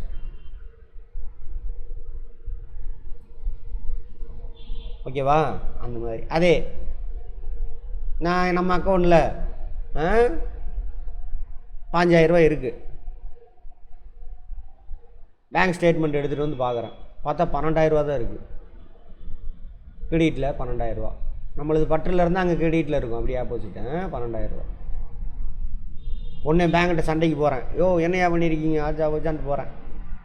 அப்புறம் ஸ்டேட்மெண்ட்லாம் எடுத்துகிட்டு வந்து பார்த்தாக்கா அவன் என்ன பண்ணியிருப்பான், நம்ம ஏதாவது இன்சூரன்ஸ் கட்ட சொல்லி நம்ம முன்னாடி சொல்லியிருப்போம். அந்த 3,000 என்ன பண்ணியிருப்பான், கட்டிட்டு டெபிட் பண்ணியிருப்பான். இன்சூரன்ஸோ அல்லது வாடகை கட்டுறதோ ஸ்டாண்டிங் முன்னாடி இன்ஸ்ட்ரக்ஷன் கொடுத்துருப்போம், மாதம் மாதம் வாடகை கட்டிடு, மாதம் மாதம் இன்சூரன்ஸ் கட்டிடு. அல்லது நம்ம என்ன பண்ணியிருக்கோம், கரண்ட் அக்கௌண்ட் தானே வச்சுருக்கோம், சர்வீஸ் சார்ஜ் பிடிச்சிக்கலாம். அல்லது போன மாதம் ஓவர் டிராஃப்ட்டு இருந்திருக்கும், அதுக்கு இன்ட்ரெஸ்ட் பிடிச்சிருப்பான், அது நமக்கு தெரியாது. அப்போது பேங்க் ஸ்டேட்மெண்ட் எடுத்துகிட்டு வந்து பார்த்தோம்னா இந்த 3,000 நம்ம இதில் என்ட்ரி ஆகிருக்காது, வர வச்சுருக்க மாட்டோம். ஸோ அந்த 3,000 வர வைக்கணும். அப்போ பேலன்ஸ் ஆகிடும். அப்போ நம்மளோட பேலன்ஸு 12,000 காட்டும், பேங்க் ஸ்டேட்மெண்ட்டோட பேலன்ஸ் 12,000 காட்டும். இதை செய்கிறதுக்கு பேர் தான் இது பேங்க் ரிகன்சிலியேஷன் ஸ்டேட்மெண்ட் அப்படின்னு சொல்லுவாங்க. ஸ்டேட்மெண்ட் ரெடி பண்ணி எடுப்பாங்க. Final account balance sheet ready பண்ணுறதுக்கு முன்னாடி இதை பேலன்ஸ் பண்ணி எடுத்துக்குவாங்க, பிஆர்எஸ் பண்ணி. அதாவது வங்கி சரி கட்டும் பட்டியல்.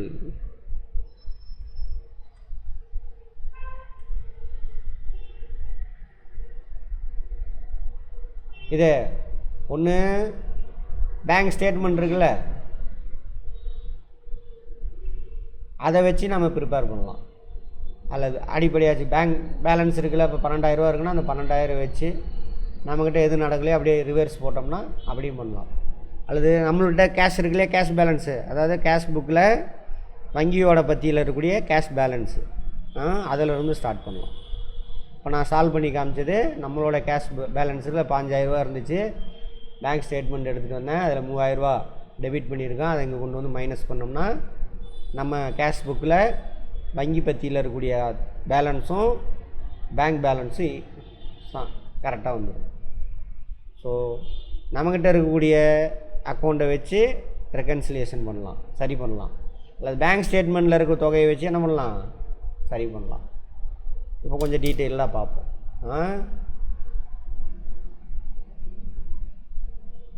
இது 2வது லெசன். அப்போ தான் 2வதா 3வதா 2வது இன்றைக்கி. அவ்வளோதாங்க. அப்போது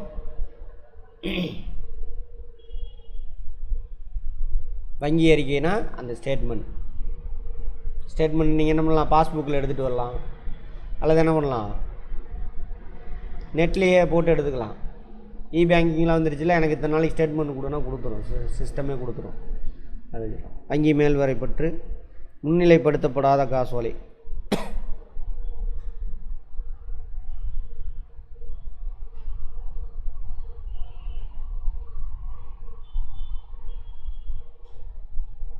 இதெல்லாம் என்னென்னு பார்ப்போம். இந்த பேர் மட்டும் எனக்கு புரியலை. ரைட்.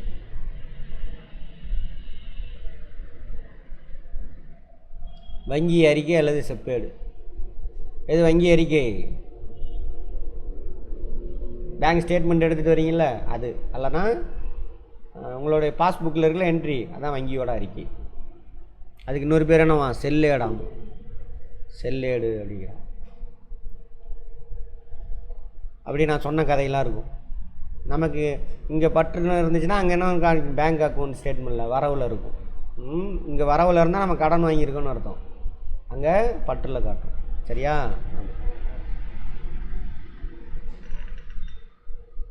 வங்கி மேல்வரை பற்று.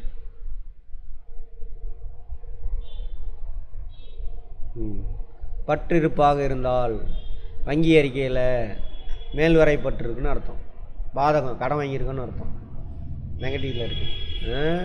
வரவிருப்பாக இருந்தால் வங்கி அறிக்கையில் சாதகம் இருக்குது. கிரெடிட்டில் இருந்து பேலன்ஸ், கிரெடிட் பேலன்ஸாக இருந்தால் நமக்கு நல்லது. அதே ரொக்க ஏட்டில் பற்று இருப்பு வந்துட்டு அப்படியே உள்ட்டா, நம்மக்கிட்ட அக்கௌண்ட்டில் பணம் இருக்குதுன்னு அர்த்தம். வரவிருப்புனாக்க நம்மக்கிட்ட பணம் இல்லைன்னு அர்த்தம், எக்ஸ்ட்ரா நெகட்டிவ் போயிடுச்சுன்னு அர்த்தம். மைனஸில் காட்டும் பாருங்கள் அக்கௌண்ட்டில், பணத்தை போட்டிங்கன்னா பிடிச்சிருவான், ஏதாவது சார்ஜ் கிரிச்சு பிடிச்சிருப்பான். அங்கே பேங்க் ஸ்டேட்மெண்ட்டில் அதேமாரி பார்த்தீங்கன்னு வச்சுக்கோங்க, ஒரே இதில் தான் இருக்கும், பற்று வெர்சஸ் வரவு ஒரே காலத்தில் தான் என்ட்ரி ஆகும் அமௌண்ட்டு ஒரு சில இதில். அப்போ ப்ளஸ் போட்டிருந்தாக்க பற்று கிரெடிட்டில் இருக்குதுன்னு அர்த்தம் உங்களுக்கு அவனுடைய இதில், மைனஸில் இருந்தால் டெபிட்டில் இருக்குதுன்னு அர்த்தம் அவனோட அக்கௌண்ட்டில், அந்த மாதிரி. சரி,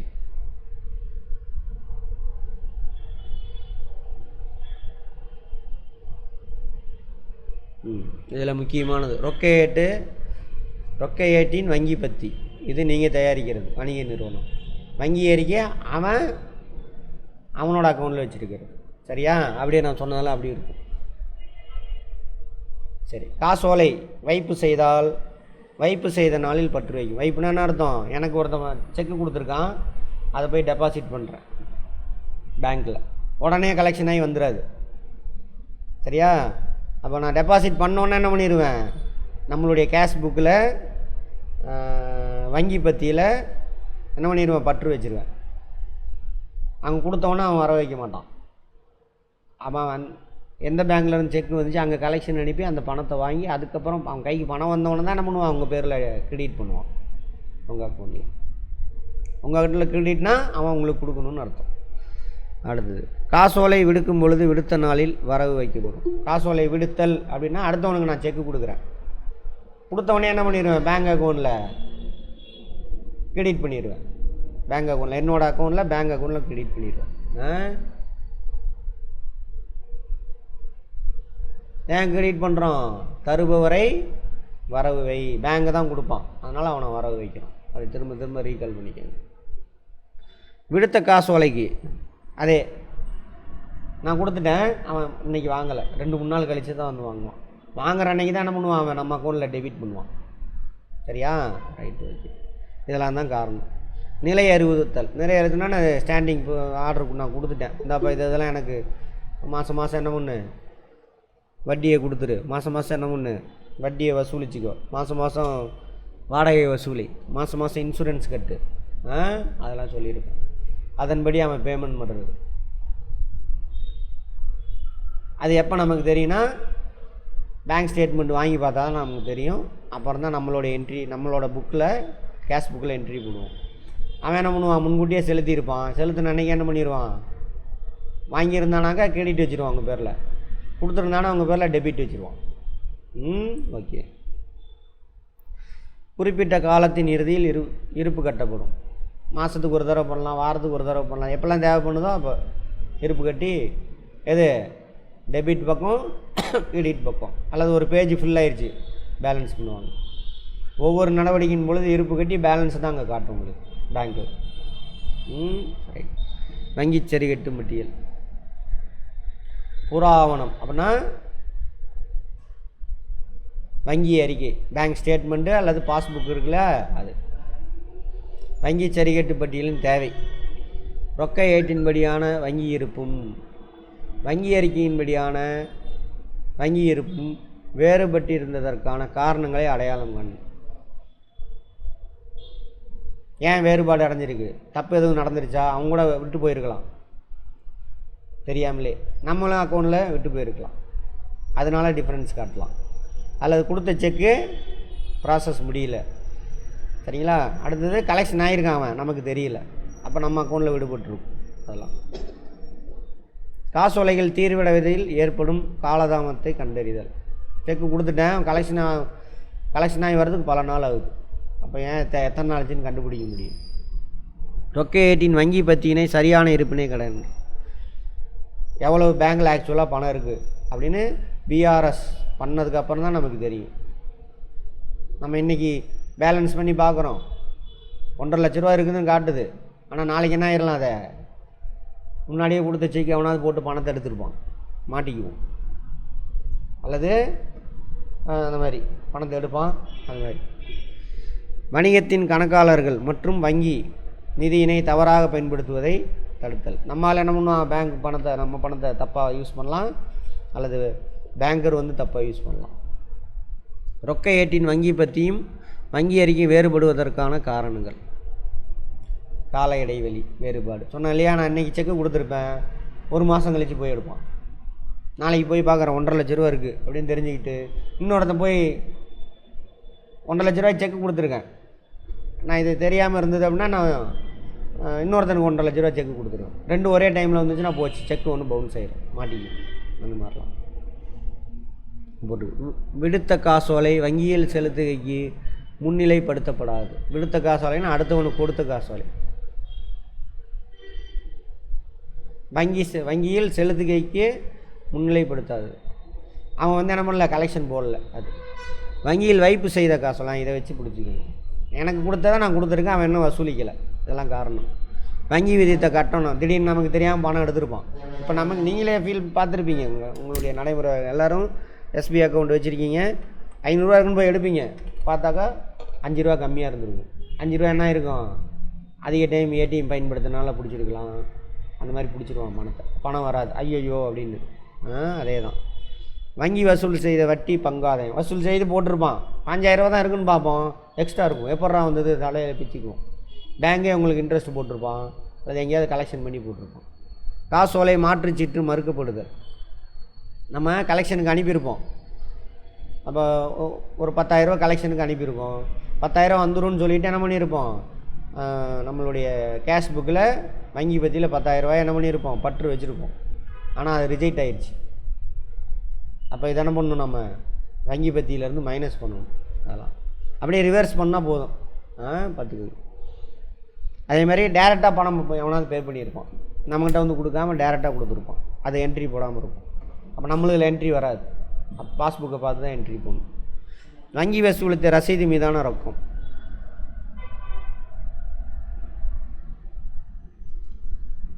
ரசீதுனா என்னது, அந்த மாற்றுச்சீட்டு இருக்குல்ல, அவன் ஏதாவது பணம் வசூலிச்சிருப்பானா சார்பில். இதெல்லாம் பதிவு செய்வதில் ஏற்படும் தவறுகள். இதனால தான் வேறுபாடு வரும். இதெல்லாம் நியாயமான வேறுபாடு இல்லை, தப்பு.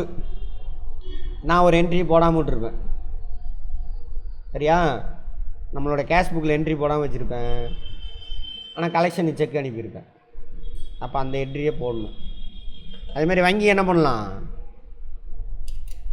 பணம் வாங்கியிருப்பான் நம்ம பேரில், நம்ம பணம் வந்துருக்குன்னு நினச்சிட்டு உக்காந்துருப்போம், ஆனால் அவன் என்ட்ரி போடாமல் வச்சுருப்பான். இதெல்லாம் வந்து தவறுகள், சரியா, ரைட். இதெல்லாம் வந்துட்டு தவறு கிடையாது, காலதாமனத்தால் ஏற்படக்கூடியது, கால இடைவெளி வேறுபாடு, இது தவறுகள். இதெல்லாம் நம்ம பேசின கதை தான், அப்படியே ஒன்றும் பிரச்சனை இல்லை.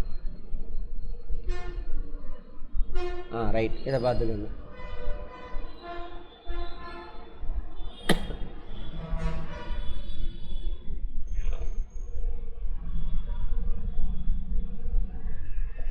சைடில் படிங்க, அப்படியே இந்த ஃபோனுங்களை மட்டும் தொடக்கூடாது, தொட்டோம்னா நமக்கு சரி. வங்கி அறிக்கையை விட ரொக்க ஏட்டின் இருப்பு அதிகமாக இருக்கும் சூழ்நிலை. புரியுதானு? வங்கி அறிக்கையை விட ரொக்க ஏட்டின் இருப்பு அதிகமாக இருக்குது. அப்போ பேங்க்கில் அக்கௌண்ட்டில் ஆக்சுவலாக 10,000 ரூபா தான் இருக்குது, நம்ம அக்கௌண்ட்டில் 5,000 ரூபா காட்டுது. புரியுதா? அப்போ என்ன அர்த்தம், கால இடைவெளி வச்சு பார்ப்போம். நம்ம முன்கூட்டியே அவனை என்ன பண்ணியிருப்போம், இந்த மாதம் நீ வந்து எனக்கு இந்த இஎம்ஐ கட்டிடு, சரிங்களா, மாதம் எனக்கு வட்டி கட்டிடு, நீயே மாதம் எனக்கு வாடகை கட்டிடு, மாதம் இன்சூரன்ஸ் கட்டிடுன்னு சொல்லியிருப்பேன். அதை அவன் கட்டியிருப்பான். அந்த என்ட்ரியை நம்ம இங்கே போட்டிருக்க மாட்டோம். அதனால் நம்மக்கிட்ட அதிக பணம் இருக்கிற மாதிரி காட்டும். சரியா? அதேமாதிரி பேங்க் உங்களுக்கு மீது ஏதாவது லோன் கொடுத்துருப்பான், இன்ட்ரெஸ்ட் பிடிச்சிருப்பான், அல்லது பேங்க் என்ன பண்ணுவான், உங்களுக்கான சேவை கட்டணத்தை பிடிச்சிருப்பான். அதெல்லாம் நமக்கு தெரியாது. அதனால் என்ன ஆகும், பேங்க் அக்கௌண்ட் பேலன்ஸோட நம்மளுடைய லெஜரில் கேஷ் புக் இருக்கு இல்லையா, அதோட பேலன்ஸ் அதிகமாக காட்டும். வங்கியில் செலுத்திய தொகை வங்கியில் வரவு வைக்கப்படாது. இது தப்பு. பணம் செலுத்தியாச்சு, அவன் கிரெடிட் பண்ணல, தப்பு. அப்போ நம்ம போய் கேட்கலாம், ஐயோ பணம் போட்டேன் என் அக்கௌண்ட்டில் ஏறவே இல்லை. ரொக்க ஏட்டில் பதிவு செய்யப்படாதவை. ரொக்க ஏட்டில் எதெல்லாம் பதிவு செய்யலை, ஆனால் இந்த இதெல்லாம் வங்கி கட்டணம், வட்டி இதெல்லாம் பிடிச்சிருப்பான். மறுக்கப்பட்ட காசோலை, செக்கு கலெக்ஷன் போட்டிருப்பேன், சரியாக போட்டோன்னே அங்கே 5000 ரூபாய் ஏற்றிருப்பேன் கேஷில், நம்ம கேஷ் புக்கில். ஆனால் எனக்கு பணம் கொடுக்க வேண்டியவன் இருக்கான்ல, அவன் பணம் கொடுக்காம டிஸானர் ஆயிருக்கு. ஸோ அது வங்கியால் நேரடியாக மற்றவர்கள் செலுத்திய தொகை. வங்கி நேரடியாக, அதை வாடகை கிடக்கு அதெல்லாம். வங்கி அறிக்கையில் பற்று வைக்கப்பட்டது. வங்கி அறிக்கையில் பற்று வைக்கப்பட்டது. ஏதோ ஒன்று பற்று வச்சுருக்கான், அதை தான் சொல்கிறாங்க. சரியா? ரைட். ஏதோ ஒன்று பற்றுனா என்ன அர்த்தம், நமக்காக கொடுத்துருக்கான், அது நமக்கு தெரியல. அடுத்து ரொக்க ஏட்டில் அல்லது வங்கி அறிக்கையில் மேற்கொண்ட தவறான பதிவால் ரொக்க ஏட்டில் ஏற்படும் அதிகமான இருப்புக்கான காரணம். அவன் ஏதாவது தப்பு பண்ணி என்ன பண்ணியிருப்பான், நமக்கு டெபிட் பண்ணியிருப்பான். ஸோ அப்போ நீங்கள் போய் கொஸ்டின் பண்ணலாம். இதெல்லாம் காரணம் என்னது, பேங்க்கில் இருக்கக்கூடிய பேலன்ஸோட உங்களுடைய அக்கௌண்ட்ஸில் கேஷ் புக்கில் பேங்க் பேலன்ஸ் அதிகமாக காட்டுறதுக்கான காரணம். இதை அப்படியே உள்ட்டா என்னது, உங்கள்கிட்ட அதிகமாக பணம் காட்டுது, சரியா, 5000 ரூபா காட்டுது உங்கள்கிட்ட. ஆக்சுவலாக அங்கே போய் பார்த்தீங்கன்னா 10000 ரூபா தான் இருக்கும். மாற்றி சொல்லிட்டேன்னா, வங்கி அறிக்கையை விட ரொக்க ஏட்டின்னு இருப்பான். ரைட், ஓகே, மாற்றி சொல்லிட்டேன். நம்மளோட அக்கௌண்ட்டு 10000 ரூபா தான் காட்டுது, பேங்க்கில் 10000 ரூபா இருக்குடா அப்படின்னு. சரியா? அங்கே பேங்க்கில் போய் பார்த்தோம்னா 20000 ரூபா இருக்குது. என்ன காரணம், ஒன்று அவன் தவறாக என்ன பண்ணியிருக்கலாம், ஏதாவது ஒரு அமௌண்ட்டை நம்ம கிரெடிட் பண்ணியிருக்கலாம். பார்த்துருப்பீங்க, 1 கோடி 2 கோடிலாம் ஒருத்தனுக்கு கிரெடிட் ஆயிடுச்சு அப்படின்னு. அது அப்புறம் தவறாக நடந்திருக்கலாம் நம்ம அக்கௌண்ட்டில். அப்புறம் நீங்கள் உங்களுக்காக கலெக்ஷன் பண்ண வேண்டிய பணம்லாம் இருக்குல்ல, கலெக்ஷன் பண்ண வேண்டிய பணம் அது ஏதாவது கலெக்ஷன் ஆகிருக்கும். வாடகை வசூலி, வட்டி வசூலின்னு சொல்லியிருப்பீங்க, அதெல்லாம் வசூலாகிருக்கும். அது உங்களுக்கு தெரியாது. அதேமாதிரி உங்களுக்கு இன்ட்ரெஸ்ட் பேங்க் போட்டிருப்பான், அது உங்களுக்கு தெரியாது. அதனால தான் உங்களுக்கு கம்மியாக காட்டும். சரிங்களா? அப்புறம் நீங்கள் செக்கு கொடுத்துருப்பீங்க ஒருத்தனுக்கு, அவன் என்ன கலெக்ஷன் பண்ணாமே வச்சுருப்பான். அதெல்லாம் காரணம். விடுவித்த காசோலை முன்னிலைப்படுத்தப்படாது. செக்கு ஒருத்தனுக்கு கொடுத்துருக்கேன், அவன் வந்து என்ன பண்ணல, கலெக்ஷன் போடலை. ரொக்க ஏட்டில் பதிவு செய்யப்படாதவை, வசூலித்த வட்டி, இதெல்லாம் பங்காதாயம், பேங்க் நமக்காக வாங்கி பேங்க்கில் போட்டிருக்கும். வாடிக்கையாளர் நேரடியாக செலுத்தின தொகை நமக்கு தெரியாது, அங்கே பேங்க்கில் கிரெடிட் பண்ணியிருப்பான், நமக்கு இங்கே தெரியாது, பற்று வச்சுருக்க மாட்டோம். வாடிக்கையாளர் சார்பாக வங்கி வசூலித்த ரசீது மீதான தொகை. ரசீது மீதான தொகை என்னது, பில்ஸ் ஆஃப் எக்ஸ்சேஞ்சில் பணம் வாங்கி போட்டிருப்பாங்க. ரொக்க ஏட்டில் அல்லது வங்கி அறிக்கையில் மேற்கொண்ட தவறான பதிவு, அதனால் காட்டும். சரியா? ரைட். அப்போ என்ன பண்ணணும், இப்போது இந்த மாதிரியான டிரான்சாக்ஷன் புரிஞ்சுக்கங்க. இந்த டிரான்சாக்ஷன்லாம்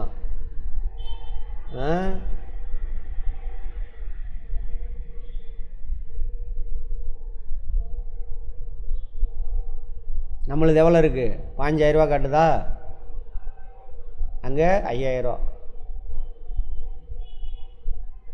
அப்போ பேங்க் ஸ்டேட்மெண்ட் எடுத்துகிட்டு வந்து பார்க்குறோம், அங்கே 10000 ரூபா இருக்குது. பேங்க் ஸ்டேட்மெண்ட் எடுத்து பார்க்குறோம், 5000 ரூபா இடிக்குது.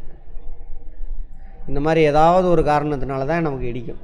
தவறானவே விட்டுருங்க, தவறாக பதிஞ்சது விட்டுருங்க. மற்றபடி இங்கே வங்கி கட்டணம்,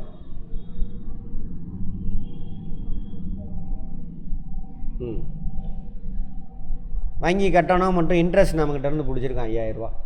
இப்போ இந்த பக்கம் அதிகமாக காட்டுச்சுன்னா என்ன பண்ணணும், நம்ம சரியான காரணத்தை இந்த பேங்க் ஸ்டேட்மெண்ட்டில் இருக்கும், அந்த அமௌண்ட் எடுத்துகிட்டு வந்து இங்கே என்ன பண்ணணும், மைனஸ் பண்ணணும். 5000 மைனஸ் பண்ணிங்கன்னா வேலை முடிஞ்சுது. அதே மாதிரி இப்படி உள்டாவை காட்டுது.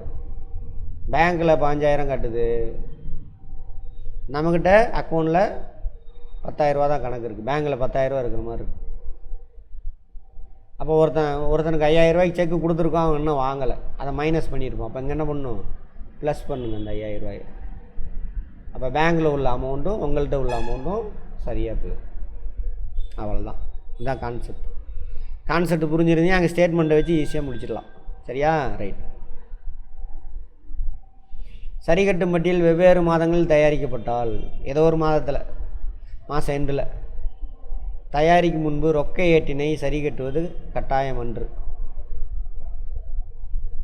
ரொக்க ஏட்டினை சரி கட்டுவது பேங்க் இது இருக்கு இல்லையா, சரி கட்டுறது. ஆனால் கணக்காண்டின் இறுதியிலோ நிதியாண்டின் முதல்ல தொடங்கினோம்னாக்கா என்ன பண்ணும், ரொக்க ஏட்டை பேலன்ஸ் பண்ணி அதுக்கப்புறம் தான் வங்கி சரி கட்டும் பட்டியலை நம்ம ரெடி பண்ணணும் அப்படிங்கிறாங்க. வேறு ஒன்றும் கிடையாது. இந்த பேலன்ஸ் ஷீட் தயாரிக்கிறதுக்கான மெத்தடு 2: இருப்பு வெளிப்படுத்துதல் முறை, இன்னொன்று கூட்டல் கழித்தல் முறை அப்படின்றாங்க. சரியா? 2 மெத்தடு இருக்குது, அது போதும் நமக்கு, வேறு ஒன்றும் தேவையில்லை.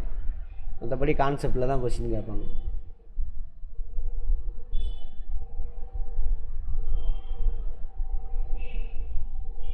இப்போ நம்ம பேசின கதையெல்லாம் இருக்கும் இதில், இது தேவையில்லை. நீங்கள் உங்களுக்கு அதெல்லாம் பார்க்காதீங்க, கான்செப்ட் மட்டும் வச்சு ஆன்சர் பண்ணுங்க.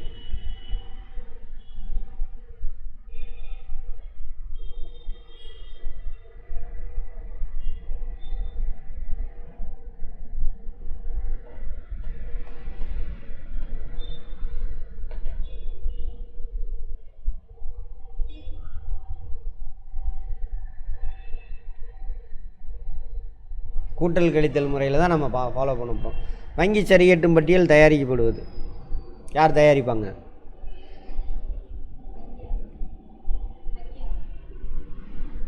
வங்கி எதுக்குமா தயாரிக்க போகிறான்?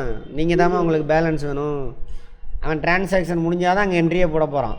அவனுக்கு மேட்ரு இல்லை, ஒரிஜினல் பேலன்ஸ் தான் தெரியும். நம்ம தான் என்ன ஆகும், அங்கே நடந்த விஷயம் நமக்கு தெரியாது, இது இங்கே என்ட்ரி போட்டிருக்க மாட்டோம்.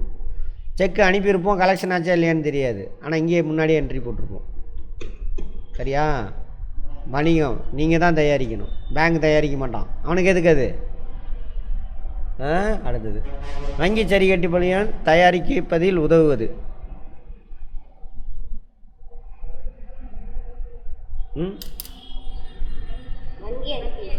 வங்கி அறிக்கையா? வங்கி பற்றி ரெண்டுமே இருந்தால் தான் தயாரிக்க முடியாது. அதாவது ஒன்று வச்சுட்டு ஒன்றும் பண்ண முடியாது. ரெண்டையும் கம்பேர் பண்ணி என்ன கொடுத்துருக்கோம், அங்கே என்ட்ரி ஆகிருக்கா இல்லையா, அங்கே என்ட்ரி ஆகிருக்கு இங்கே இருக்கா இல்லையான்னு பார்க்கணும். அவ்வளோதான்.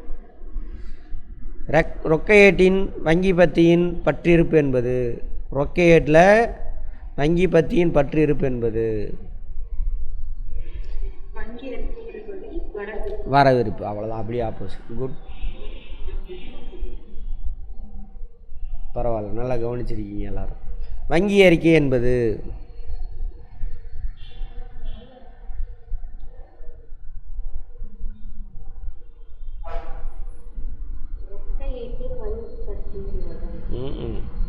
ரொக்க ஏடுனா உங்களுது. ரொக்க ஏடுனா உங்களுது. வங்கி புத்தகத்தில் வாடிக்கையாளரின் கணக்குனர். பல டைம் சொன்னேன்னா, வங்கியோட புத்தகத்தில் உங்கள் பேரில் ஒரு கணக்கு இருக்கும், அதுதான் அந்த ஸ்டேட்மெண்ட். பார்த்தோமா? அவசரப்படக்கூடாது. 4 ஆப்ஷன் பார்த்துருந்தீங்கன்னா கரெக்டாக சொல்லியிருப்பீங்க. 4 ஆப்ஷனை பார்க்கல நீங்கள். ரைட். ரொக்க ஏடு உங்கள்கிட்ட இருந்து எடுத்துக்குவீங்க. ஆமாம், ஓகேவா? பொறுமை, அவசரப்படக்கூடாது. நல்லா ஜாலியாக புரிஞ்சு ஆன்சர் பண்ணுங்கள். 4ஐயும் வச்சு இது வெறும் ஃபஸ்ட்டு எது எதெல்லாம் வராத அடிச்சிடணும். ரைட். அதாவது டெஸ்கிரிப்டிவ் டைப் உங்களை எழுத சொன்னால் ஏதோ ஒன்று எழுதி விட்டு வந்துடும். எதுக்கு மார்க் போகிறதே மண்டையை பிச்சுக்கினாங்க. இது அப்ஜெக்டிவ் டைப், அதுக்கு தான். நல்லா கிளியராக தெரிஞ்சிங்கன்னா தான் சரியான ஆன்சர். அதான் choose the most best answer, அப்படி தான் கொடுத்துருப்பாங்க. ஆமாம் தானே? ஆமாம். அப்போது கொஞ்சம் பக்கத்தில் இருந்தால் அதெல்லாம் எலிமினேட் பண்ணிவிட்டு எது கரெக்டாக இருக்குது. எந்த வேறுபாட்டிற்கான காரணங்களை கண்டறிய வங்கி சரிகட்டும் பட்டியல் தயாரிக்கப்படுகிறது? ஆன்சர் படிச்சுட்டு சொல்லுங்கள்.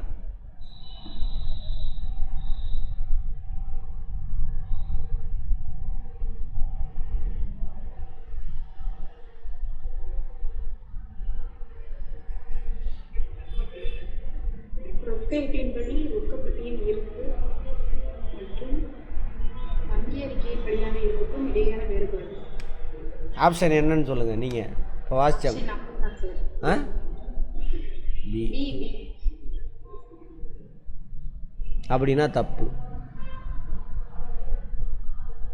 ரொக்க ஏட்டிலேருந்து எந்த பத்தியோட பேலன்ஸ் எடுக்கணும்? வங்கி பற்றி பேலன்ஸ் எடுத்துக்கணும். ரொக்க பற்றினா உங்கள் கையில் பாக்கெட்டில் இருக்கிற பணம், கல்லாப்பெட்டியில் இருக்கிற பணம், அதுக்கு பேங்க்கு என்ன சம்மந்தம் இருக்குது? சரியா? அங்கே பாருங்க. அப்போ ரொக்க பற்றி இது கிடையாது, இது கிடையாது. நம்ம ஃபுல்லாலாம் படிக்கலை. ரொக்க பற்றி வராது, வங்கி பற்றியை தான் நம்ம எடுத்துக்கணும். போட்டாச்சு. அப்போ இது வங்கி பற்றி வந்திருக்கு. சரிங்களா? அடுத்து பார்த்தீங்கன்னா ரொக்க ஏட்டின் சில்லறை ரொக்க ஏடு. சில்லறை ரொக்க ஏட்டுக்கு நமக்கும் பேங்க்குக்கும் நம்ம சம்மந்தமே கிடையாது. அப்போ இதுதான் ஆன்சர்னு போட்டுடலாம். ஓகேங்களா? ரைட். சரி, இதை படிங்க முழுசா. ரொக்க ஏட்டின்படி வங்கி பத்தியின் இருப்பு மற்றும் வங்கி அறிக்கையின் படியான இருப்பு, பேலன்ஸ். இருப்புனா பேலன்ஸ், ரெண்டுக்கு உள்ள தொடர்பு, வேறுபாடு. அதானே? அடுத்து வங்கியிலிருந்து பணம் எடுக்கும் பொழுது வங்கியானது, நீங்கள் போய் பணம் எடுக்கிறீங்க, வங்கி அவனோட அக்கௌண்ட்டில் உங்கள் பேரில் அவங்ககிட்ட இருக்கக்கூடிய உங்கள் பேரிலான அக்கௌண்ட்டில் என்ன பண்ணுவான்? பற்று வைப்பாங்க. நீங்கள் போய் எடுத்தீங்கன்னா, ஆமாம், உங்கள் அக்கௌண்ட்டில் நீங்கள் என்ன பண்ணுவீங்க? வரவு வைப்பீங்க. உங்கள் அக்கௌண்ட்னா எது? உங்களோட கேஷ் புக்கில் வங்கி பத்தியில் பேங்க்லேருந்து எடுத்ததுக்கு என்ன பண்ணுவீங்க? வரவு வைப்பீங்க. அவன் என்ன பண்ணுவான்? அவனோட அக்கௌண்ட்டில் பற்று வைப்பான். அப்படி ஆப்போசிட். வரவு செய்யும். வரவு செய்யுமா? பற்று செய்யும். ரெண்டுலாம் செய்யாது. ஆமாம். பின்வருவனவற்றில் எது வங்கி சரி கட்டும் பட்டியல் சிறப்பியல்பு அல்ல? இங்கே நாம் பார்க்குற கொஸ்டின்லாம் வராது, நல்லா தெரிஞ்சுக்கங்க.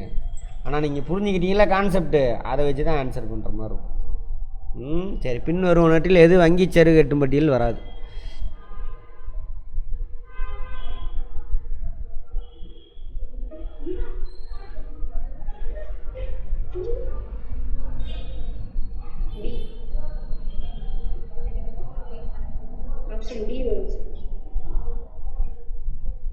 ஆப்ஷன் பி வரும் சார். பியா?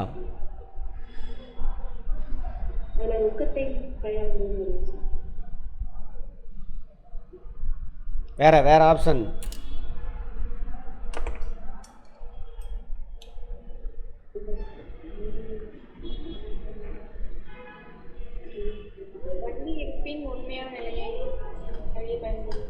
அது வராதா? முதல்ல பிஆர்எஸ் கண்டுபிடிக்கிறது அதுக்கு தான் மேடம்.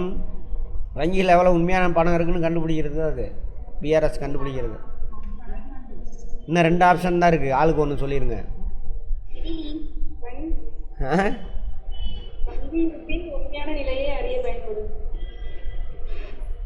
மேடம் அதுக்கு தான் மேடம் நம்ம தயாரிக்கிறது அது. சரி, ஏவா? காலதாமதத்தை சரி கட்டும் பட்டியல். ஆமாம், காலதாமதம்ல கலெக்ஷன் போட்டு எவ்வளோ நாள் ஆகுது? இன்னும் வரல. அதுக்கும் தான் அது. ஏங்க இறுதியில் மட்டுமா பார்த்தோம்? எப்போ வேணாலும் நீங்கள் தயாரிக்கலாம். மாதம் எண்டில் தயாரிக்கலாம். இறுதியில் தயாரித்தாக்கா என்ன பண்ணு? கேஷ் பேலன்ஸை க்ளோஸ் பண்ணிவிட்டு அப்புறம் தயாரிக்கணும்னு சொன்னாங்க. அவ்வளோதான். இதுதான் ஆன்சர். இதுதான் வராது. மட்டும்னு போட்டாவே அங்கே டேஞ்சர் இருக்குன்னு அர்த்தம். புரிஞ்சுதா? பார்த்தோமா இல்லையா? எப்போ வேணாலும் நீங்கள் இப்போ நீங்கள் பேங்க் பிஆர்எஸ் செக் பண்ணிக்கலாம் உடனே. இப்போ தேவைப்படுது, எவ்வளோடா பேங்க்கில் இருக்குன்னு தெரியல, ஒன்று அக்கௌண்டன்ட் கூப்பிட்டு அப்போ பிஆர்எஸ் எடுத்துகிட்டு வாண்டிக்கு அப்படின்னு போட்டு என்ன எவ்வளோ பேலன்ஸ் இருக்குது, அப்போ நாளைக்கு எவ்வளோ கலெக்ஷன் வரும் யோசிப்பான். ரைட், அப்போ உனக்கு செக்கு கொடு அப்படிமா, இல்லை 2 நாள் தேதி போட்டு செக்கு கொடுமா, அந்த மாதிரி. அதுக்காக அதனால தான் நீங்கள் பிஆர்எஸில் என்ன போட்டிருக்கோம் மேலே பேலன்ஸ் ஷீட்டு மாதிரியே இந்த நிறுவனத்தின் என்னது இருப்பு நிலை குறிப்பா? ஆமாம், இருப்பு நிலை குறிப்பு இத்தனாம் தேதி அன்று இதோட இருப்பு நிலை குறிப்புன்னு வரும். அதேமாரி பிஆர்எஸ் இந்த நிறுவனத்தின் இந்த தேதிக்கான இருப்பு வங்கி சரி கட்டும் பட்டியல் அப்படி தான் ப்ரிப்பேர் பண்ணியிருப்பீங்க. நான் இருக்கான்னு பாருங்கள். சரி, ரொக்க ஏட்டின்படி, ரொக்க ஏடுன்னா என்னது? கற்பனை பண்ணணும். உங்கள் அக்கௌண்ட்டில் உங்கள் இடத்துல இருக்குது 2000 இருப்பு இருக்குது, பேலன்ஸ் இருக்குது, கொடுத்தது வாங்கினது எல்லாம் போக 2000 இருக்குது பேலன்ஸ், அதான் இருப்பு. வங்கியால் பற்று செய்யப்பட்ட வங்கி கட்டணம் 50. வங்கியால் பற்று செய்யப்பட்டதுன்னா என்ன அர்த்தம்? பிடிச்சிக்கிட்டான் பேங்க்கு, டெபிட்டு. ரொக்க ஏட்டில் பதியப்படவில்லை எனில் வங்கி அறிக்கையின்படி இருப்பு எவ்வளவு? வங்கி அறிக்கையின்படி சொல்லணும். உங்கள் அக்கௌண்ட்டில் 2000 காட்டுது, வங்கி அறிக்கையின்படி அவன் 50 ரூபா பிடிச்சிக்கிட்டான், உங்களுக்கு தெரியாது. அப்போ வங்கி அறிக்கையின்படி எவ்வளோ இருக்கும்?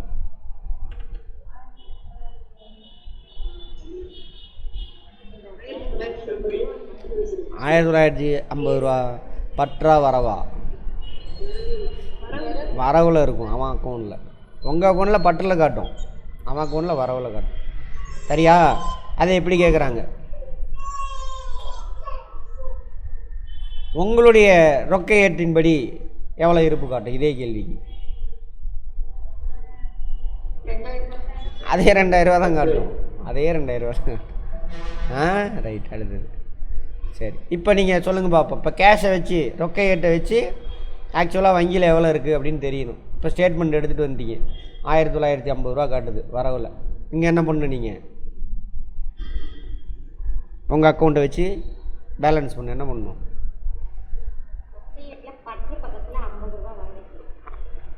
பற்று பக்கத்தில் எப்படி 50 ரூபா வரவு வைப்பீங்க? ரொக்க ஏட்டில் அதை தான் அப்படி தான் சொல்லக்கூடாது. ரொக்க ஏட்டில் வரவு பக்கத்தில் 50 ரூபா நீங்கள் வைக்கணும். வச்சிங்கன்னா அது ரெண்டு பேலன்ஸாக என்ன ஆகும்? 1950 ரூபா காட்டிடும். புரிஞ்சுதா? வரவு வச்சாவே போதும். பற்று பக்கத்தில் வரவு எப்படி வைக்க முடியும்? பற்று பக்கத்தில் பற்று தான் வைக்கலாம், பரவாயில்ல. ஆனால் கான்செப்டுக்கு வந்துட்டீங்க, அவ்வளோதான். அதில் பற்றில் 50 ரூபா கழிக்கணும் அப்படி சொல்லலாம். பற்றில் 50 ரூபாய் கழிக்கணும், அப்படி சொல்லுங்கள். பற்று பக்கம் 50 ரூபாய் கழிங்க, மைனஸ் பண்ணணும். அப்போ என்ன ஆயிரும்? 1950. அப்போ அங்கேயும் இங்கேயும் சரியாயிடுச்சு. அப்போ ஒன்றும் பிரச்சனை இல்லை, கணக்கு கரெக்டாக இருக்குப்பா. ஓகேவா? அடுத்தது, வங்கி அறிக்கையின்படி இருப்பு 1000 ரூபா. கற்பனை பண்ணணும். இருப்பு 1000 ரூபா பேலன்ஸு. மைனஸ்னால் தான் என்ன அர்த்தம்? பற்றில் இருக்குது, நீங்கள் கொடுக்கணும். 1000 ரூபா இருக்குது. செலுத்திய காசோலை வங்கியால் இன்னும் வர வைக்கப்படாதது 2000 ரூபா.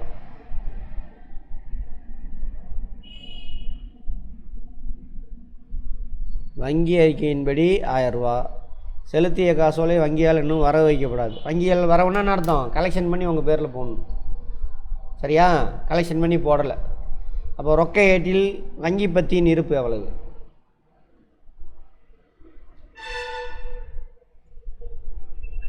₹1000 1000 ஓடியா? மேடம், செலுத்திய காசோலை வங்கியால் இன்னும் வர வைக்கப்படாது. வங்கியால் வரவுன்னு அர்த்தம்?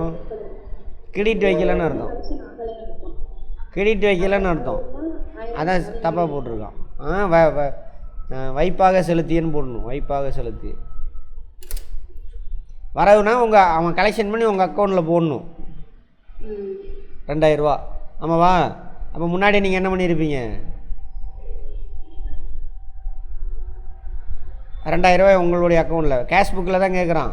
2000 ரூபாய் பற்று வச்சுருப்பீங்க. அப்போ உங்கள் அக்கௌண்ட்டில் எவ்வளோ காட்டும்?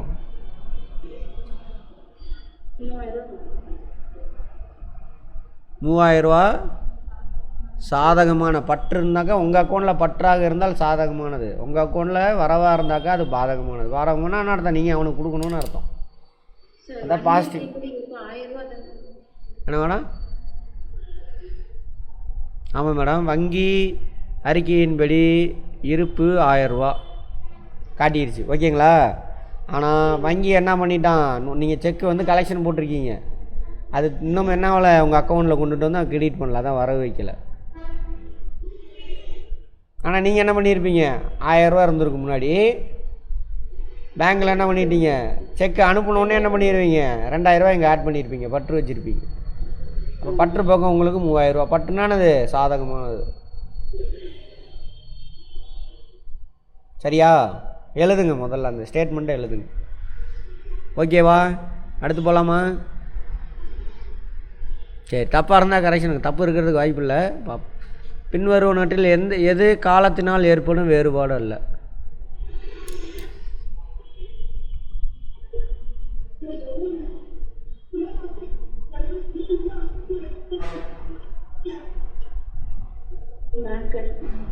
வங்கியில் நேரடியாக செலுத்திய தொகை. நாளையும் படித்து பார்த்துட்டு சொல்லுங்கள்.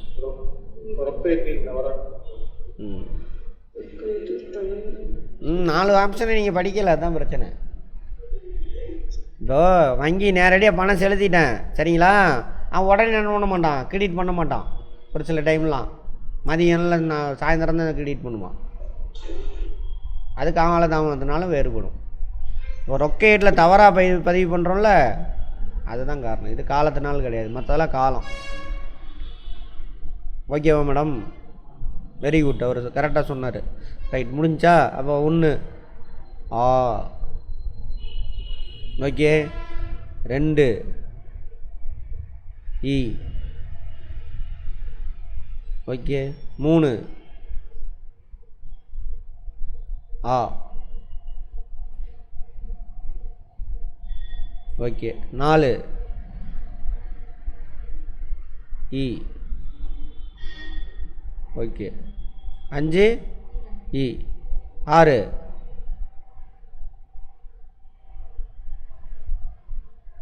ஆ ரைட், 7 இ, 8 ஆ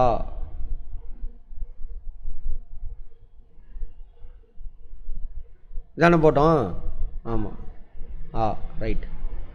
அடுத்து 9 ஆ, 10 ஓகேவா?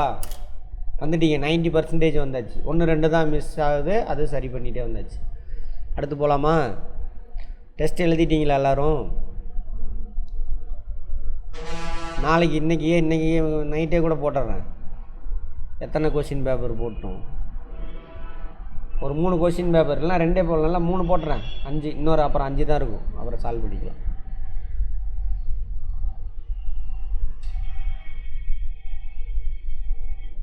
சார் இந்த ஃபுல் கொஸ்டின் பேப்பரே போடுவீங்களா சார்? மாதிரி வினாத்தாள் மேடம் அதுதான் மேடம், அது அங்கே போட்டதில் அதுதான் மேடம்.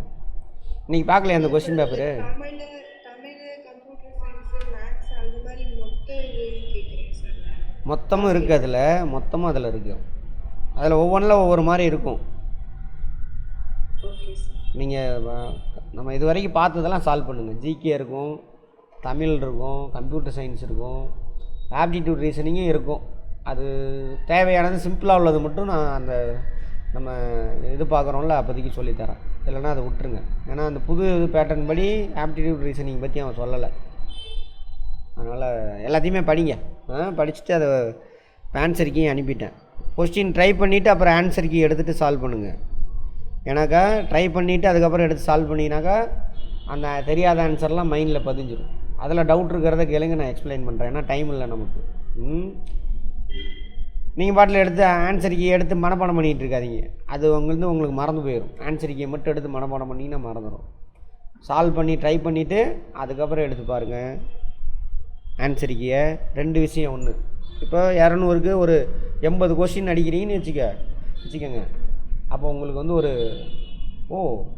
80 கொஸ்டின் நமக்கு தெரியுதான்னு ஒரு சாட்டிஸ்ஃபேக்ஷன் வரும். அப்போ எனர்ஜி கிடைக்கும், இன்னும் நிறைய படிப்பீங்க. 2வது, தெரியாத கொஸ்டினை ஏன் தப்பு பண்ணன்னு கம்பேர் பண்ணி பார்ப்பீங்க. இதனால தான் இதா அப்படின்னு தெரிஞ்சிருச்சுனாக்கா மறக்கவே மறக்காது. 2 விஷயம். ரைட். அதனால் சால்வ் பண்ணிவிட்டு எடுத்து பாருங்க.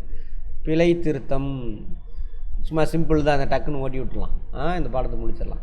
பிழை என்னென்ன பிழையெல்லாம் செய்வோம்? செய்பிழை, விடுபிழை, விதிப்பிழை, ஈடு செய்பிழை, அனாமத்து கணக்கு, பிழை திருத்தம். ரைட். இங்கேயே சொல்லிடுறேன். செய்பிழை, விடுபிழை, விதிப்பிழை. ரைட், தப்பாக போட்டேன். 9,000 ரூபாய்க்கு 900 ரூபாய் எழுதிட்டேன். அதானது செய்பிழை. விடுபிழை விட்டுறது, ஒரு என்ட்ரியை போடல, டே புக்கில் இருக்குது, ஜேர்னலுக்கு மாற்றலை, இல்லை ஜேர்னலுக்கு கொண்டு வந்துட்டால் லெஜருக்கு கொண்டுட்டு வரல, அப்போ வராது. விதிப்பிழை, டெபிட்டுக்கு கிரெடிட் பண்ணுறது, கிரெடிட்டுக்கு டெபிட் பண்ணுறது. சரிங்களா? அப்புறம் ட்ரேடிங் அக்கௌண்ட்டில் கொண்டு வர வேண்டியதை ப்ராஃபிட் அண்ட் லாஸ் அக்கௌண்ட்டில் கொண்டு வந்துடுறது. அதில் வந்து என்னது விதிப்பிழை, ரூல்ஸை பிரேக் பண்ணுறது. ஈடுசை பிழை, ஒரு அமௌண்ட் 1000 ரூபா, 2 டிரான்சாக்ஷன் நேற்றே பார்த்துருப்பேன்.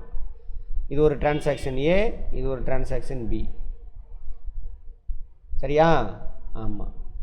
இதில் ஒரு டெபிட்டு கிரெடிட் இருக்கும். அதேமாரி இதில் ஒரு டெபிட்டு, இதுவும் 1000 ரூபா தான் டெபிட்டு, இது ஒரு கிரெடிட் இருக்கும். சரியா?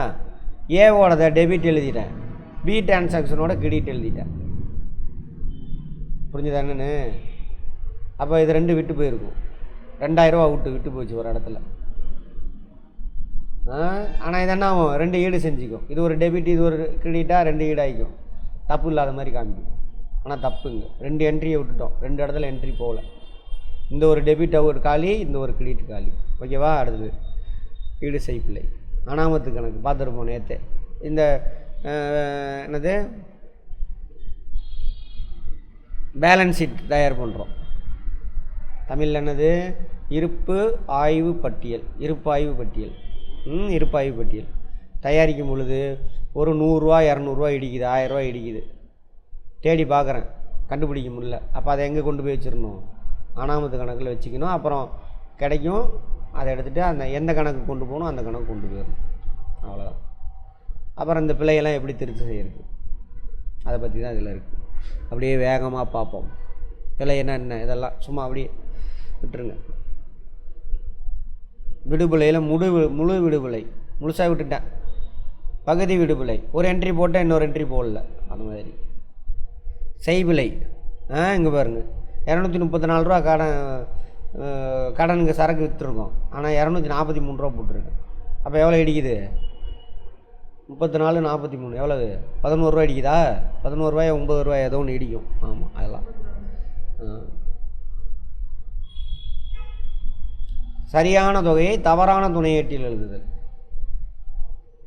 இப்போ விற்பனை கணக்கில் போய் எழுத வேண்டியதை கொள்முதல் கணக்கில் போய் எழுதி வச்சுருவேன், ஏதோ ஒரு டென்ஷனில். அந்த மாதிரி எல்லாமே பண்ணியிருப்போங்க. அடுத்தது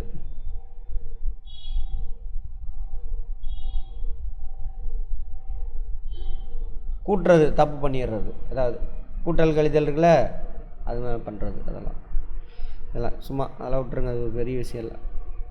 விதிப்பிழை, ரூலை பிரேக் பண்ணுறது விதிப்பிழை. ஈடுசை பிழை, அதுவும் பார்த்தாச்சு, எல்லாம் சொல்லிட்டேன். இருப்பாய் வெளிப்படுத்தா பிழைகள். இருப்பாய் எதெல்லாம் வெளிப்படுத்தும் சார்? பிழைகள் குறிப்பேட்டில் பதிவு செய்யப்பட்டு ஜேர்னலில் பேரேட்டு கணக்கில் எடுத்தெழுதப்பட்டு மற்றொரு கணக்கில் எழுதப்படாமல் விடுவது, இதெல்லாம் வெளிப்படுத்தக்கூடியது. குறிப்பேட்டில் எழுதியாச்சு, ஒரு டெபிட் இருக்கும், ஒரு கிரெடிட் இருக்கும். டெபிட்டை எடுத்து லெஜரில் போட்டாச்சு, கிரெடிட் எடுத்து அதுக்கான கணக்கில் கொண்டுட்டு போகல, அது தெரியும். பேரேட்டில் எடுத்தெழுதும் பொழுது கணக்கின் தவறான பக்கத்தில் எழுதுதல்.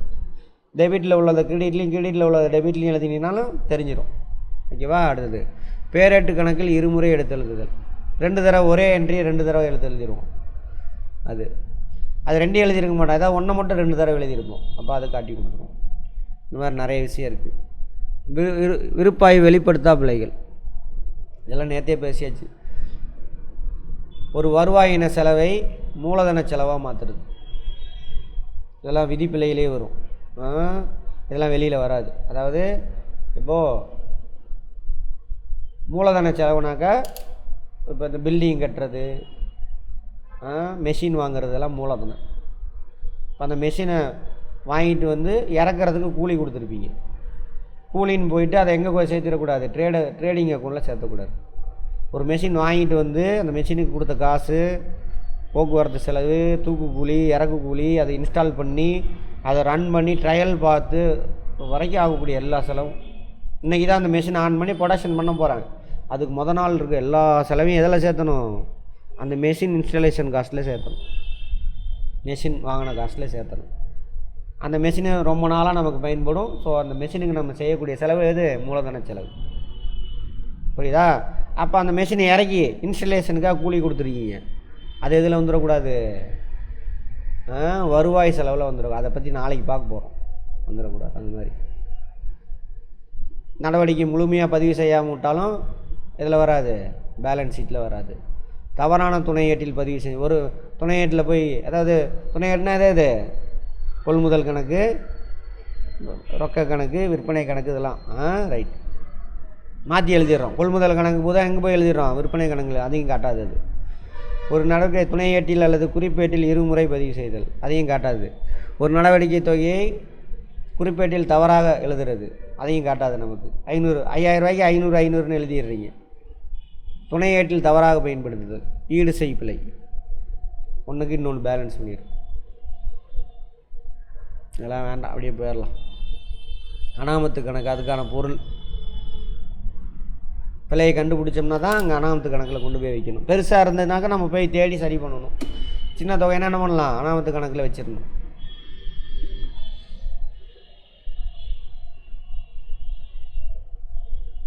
லோடிங்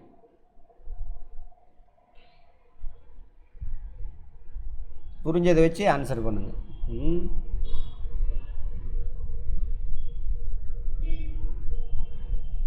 ஏன் எவ்வளோ நேரம் ஆகுது, வந்துருச்சு.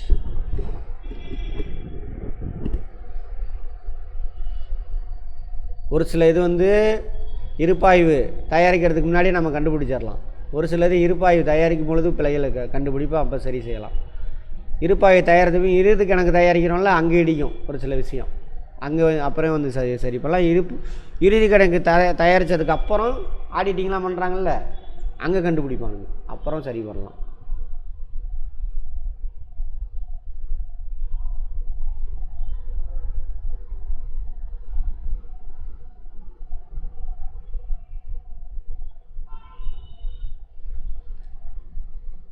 அந்த தப்பை சரி செய்கிறதுக்காக என்ட்ரி போட்டோம்னா அதான் திருத்த பதிவு.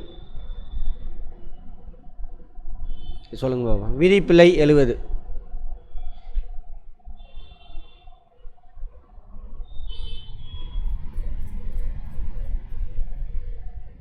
இதை எப்படி சால்வ் பண்ணுறேன்னு பாருங்கள். நீங்கள் சொல்லுங்கள், அப்புறம் நான் சொல்கிறேன்.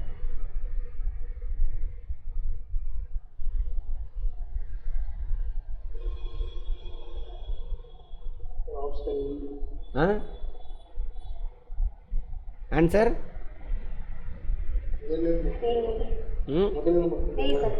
ரைட். இதுதான்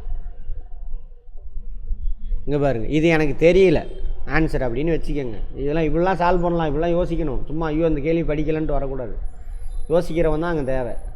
சரி, ஒரு நடவடிக்கை முழுவதுமாக விடுபடுதல், அது விதிப்பில்லையா? இல்லை, அது வராது ஆன்சர், அது டிக் பண்ணியாச்சு. ஒரு நடவடிக்கை இது பகுதி அளவு, அது விதிப்பில்லையா? தெரியாமல் விட்டு போடுறது, அது விதிப்பிள்ளை கிடையாது. ரூல்ஸை பிரேக் பண்ணுறது தான் விதிப்பிள்ளை. எங்கே எழுதணுமோ அங்கே எழுதாமல் வேறு இடத்துல எழுதுது. பேரேட்டில் தவறாக எடுத்து எழுதுதல், தவறாக கூட்டுதல், அப்படின்னா என்ன அர்த்தம்? 500 ரூபாய்க்கு 1000 ரூபா எழுதுறது, அது விதிப்பில்லையா? இதெல்லாம் தவறு. அப்போ இதுதான் வரும், இதுதான், அப்படியே ஆன்சர் போடலாம். அதேமாதிரி இப்போ தான் சொன்னேன், முதலினம் வருவாயினம். இப்போ கூலி மொட்டை எழுதுனா வருவாய் செலவு. மெஷின் இன்ஸ்டலேஷனுக்காக கூலி கொடுத்தோம், அது என்னது? மூலதன செலவு. அப்படி வேறுபடுத்தாமல் மொட்டையாக போய் எழுதி விட்டுறணும். புரிஞ்சுதா? சொல்லுங்கம்மா. வெரி குட்மா. அப்போது இங்கே பாருங்கள், இன்னொரு தடவை சொல்கிறேன். இப்போது 500 ரூபாய் 5000 ரூபான்னு கூட்டிடுறோம் ஒரு இடத்துல. அப்போ காட்டி கொடுத்துரு. இன்னொரு பக்கம் டெபிட்டில் 5000 ரூபான்னு கூட்டிட்டேன், அதேமாதிரி கிரெடிட்லையும் கூட்டுவேனா? கூட்ட மாட்டேன், காட்டி கொடுத்துரும். சரியா? அதேமாரி 500 ரூபாய் என்ன பண்ணிட்டேன், கம்மியாக எழுதிட்டேன், 50 ரூபான்னு எழுதிட்டேன். ஒரு இடத்துல கூட்டியாச்சு. இன்னொரு இடத்துல அப்படி நான் கூட்டுறதுக்கு வாய்ப்பு இல்லை. 2 இடத்துலையும் ஒரே மாதிரிலாம் கூட்ட மாட்டேன். அது தனியாக கூட்டுவேன், இது தனியாக கொஞ்சம் நேரம் கழித்து கூட்டுவேன். அப்போ ஏதாவது ஒன்று காட்டி கொடுத்துரும். பகுதி விடுப்பில்லை 1000 ரூபா, இன்னொன்று டெபிட்டு, அதேமாரி 1000 ரூபா கிரெடிட்டு. இதை என்ட்ரி போட்டேன், இதை என்ட்ரி போடல. அப்போ என்ன ஆயிரும்? காட்டி கொடுத்துரும் பேலன்ஸ் ஷீட்டில். விதிப்பிள்ளை இருக்கு இல்லையா?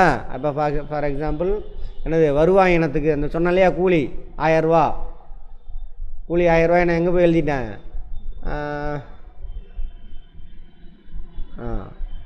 எதுக்கு? முதல் வாங்கினேன் இல்லையா, மெஷின் வாங்கினேன். மெஷின் வாங்கினதுக்கு 1000 ரூபா செலவு கூலி கொடுத்துருக்கேன். சரியா? அதை எங்கே போய் எழுதணும்? சொத்து கணக்கில் போய் எழுதணும். பேரேட்டில் சொத்து கணக்கில் எழுதணும்.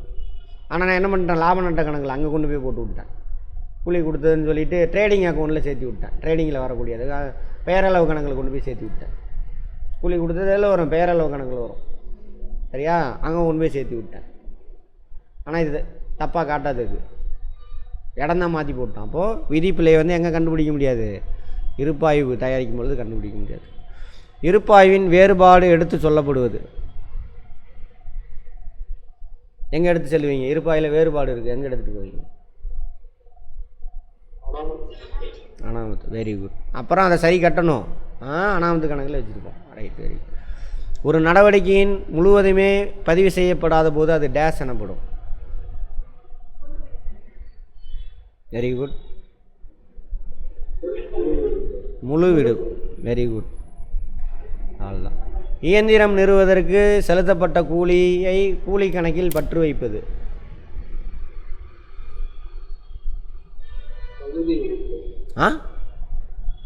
இப்போ தாங்க சொன்னேன், அதுக்குள்ளே பகுதி விடுக்குள்ளையா? விதி சொல்லுது இன்ஸ்டலேஷன், இயந்திரம் நிறுவுதல். அதுக்காக நீ செஞ்ச கூலி வந்து எங்கே போகணும்? ஐயோ,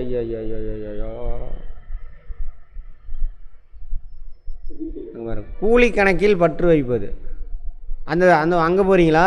சரி, ரைட்டு, ஓகே. அது வந்து என்ன பண்ணணும், அதோட இன்னொரு விதிப்பில்லை. அது எங்கே போகணும்? நார்மல் கூலிக்கு போயிடுச்சு, ட்ரேடிங் அக்கௌண்ட்டுக்கு போயிடுச்சு. அங்கே வைக்கக்கூடாது. எங்கே வைக்கணும்? அது சொத்து கணக்கில் கொண்டு போய் வைக்கணும். இப்போ தானே சொன்னோம் கொஞ்சம் நேரத்துக்கு முன்னாடி. அப்போ விதிப்பிள்ளை அது. அடுத்தது, கீழ்கண்ட பிழைகளில் எது இருப்பாய்வை பாதிக்காது?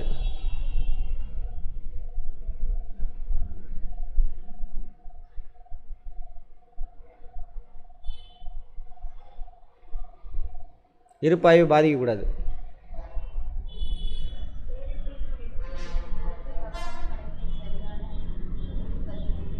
பேரேட்டில் எடுத்து எழுதும் பொழுது தவறான கணக்கில் சரியான பக்கத்தில். தவறான கணக்கு. இப்போது கொள்முதல் கணக்கில் எழுத வேண்டியதை விற்பனை கணக்கில் எழுதுகிறோம். கொள்முதல் கணக்கில் பற்று வைக்க வேண்டியதில் விற்பனை கணக்கில் போய் பற்று வச்சுட்டேன். அதான் சொல்கிறாங்க. அது தெரியாது நமக்கு, வெளியில் வராது. Right, very good, super. செங்குட்டுவனால் சரக்கு திருப்பி தரப்பட்ட சரக்கிருப்பில் சேர்க்கப்பட்டு ஆனால் ஏடுகளில் பதிவேதம் செய்யப்படவில்லை. இப்பிழையை திருத்தம் செய்யும் பொழுது கீழ்கண்டவற்றில் எந்த தொகைக்கு பற்று வைக்க வேண்டும்? இங்கே பாருங்க என்ன சொல்கிறாங்க. செங்குட்டுவன் சரக்கு திருப்பி தரப்பட்டு சரக்கு இருப்பில் சேர்க்கப்பட்டு. சரி, ரைட். அதாவது நம்ம விற்றுருக்குறோம் ஒரு பொருளை, அவன் என்ன பண்ணிட்டான், அந்த பொருளை நம்மக்கிட்ட ரிட்டன் அனுப்பிட்டான். சரியா, அனுப்புனதுக்கப்புறம் என்னாச்சு, சரக்கு இருப்பில் ஸ்டாக்கில் வந்து அந்த என்ட்ரி போட்டாச்சு, சேர்க்கப்பட்டு ஆனால் ஏடுகளில் பதிவேது எதுவும் செய்யவில்லை. ஸ்டாக்கில் ஏற்றியாச்சு, ஏடில் எதுவும் பதிவு செய்யலை. கீழ்கண்டவற்றில் எந்த கணக்கில் பற்று வைக்க வேண்டும்? பற்று வைக்கணும்.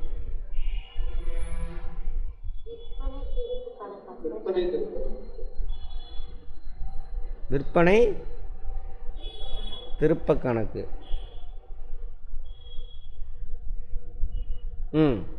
ரைட், விற்பனை திருப்ப கணக்கு இதுதான் வரும் அப்படின்னு நினைக்கிறேன் நானும். ஓகே, அவன் தானே உள்ளே வந்துருச்சு, வெளியில் போயிட்டு உள்ளே வந்துருச்சு, பற்று வைக்கணும். ரைட், பார்ப்போம். அடுத்தது, அதிகமானிடமிருந்து கடனுக்கு அரைகலன் வாங்கியது. கொள்முதல் கணக்கில் பற்று வைக்கப்பட்டுள்ள. அரைகலன்னா என்ன அர்த்தம்? ஃபர்னிச்சர் வாங்கியிருக்கீங்க. இது எங்கே வரணும்? மூலதன கணக்கு சொத்து கணக்கில் வரணும். சரியா, கொள்முதல் கணக்கில் கொண்டு போய் வச்சுட்டானுங்க. கொள்முதல் கணக்கில் எதை வைக்கணும்? வியாபாரம் செய்கிறதுக்காக வாங்கினா தான் கொள்முதல் கணக்கில் வைக்கணும். இங்கே ஃபர்னிச்சர் வாங்கியிருக்கீங்க, அப்போ எங்கே வைக்கணும்? சொத்து கணக்கில் கொண்டு போய் வைக்கணும். இப்பிழையை திருத்தம் செய்யும் பொழுது கீழ்கண்டவற்றி எந்த கணக்கை பற்று வைக்கணும்? எந்த கணக்கு? அரைகலன் கணக்கு. அடுத்தது, கொள்முதல் ஏட்டின் மொத்த தொகை அதிகமாக கூட்டப்பட்டுள்ளது. கொள்முதல் ஏட்டின் மொத்த தொகை அதிகமாக கூட்டியிருக்காங்க. இப்பிழையை திருத்தம் செய்யும் பொழுது கீழ்கண்டவற்றில் எந்த கணக்கை பற்று வைக்கணும்? கொள்முதல்லாம் என்ன பண்ணியிருக்கீங்க?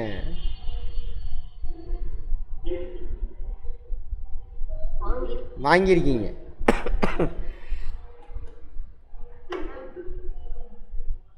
அதிகமாக திருத்தம். ஓ, பிழை திருத்தமா? வேலையை முடிஞ்சு போய் ரொம்பலாம் தேவையில்லை. அனாமத்து கணக்கில் பிழையை திருத்தம் செய்து இப்போதைக்கு அனாமத்து கணக்கில் வைப்பாங்க. அப்புறம் சரி பண்ணிக்குவோம். அடுத்தது,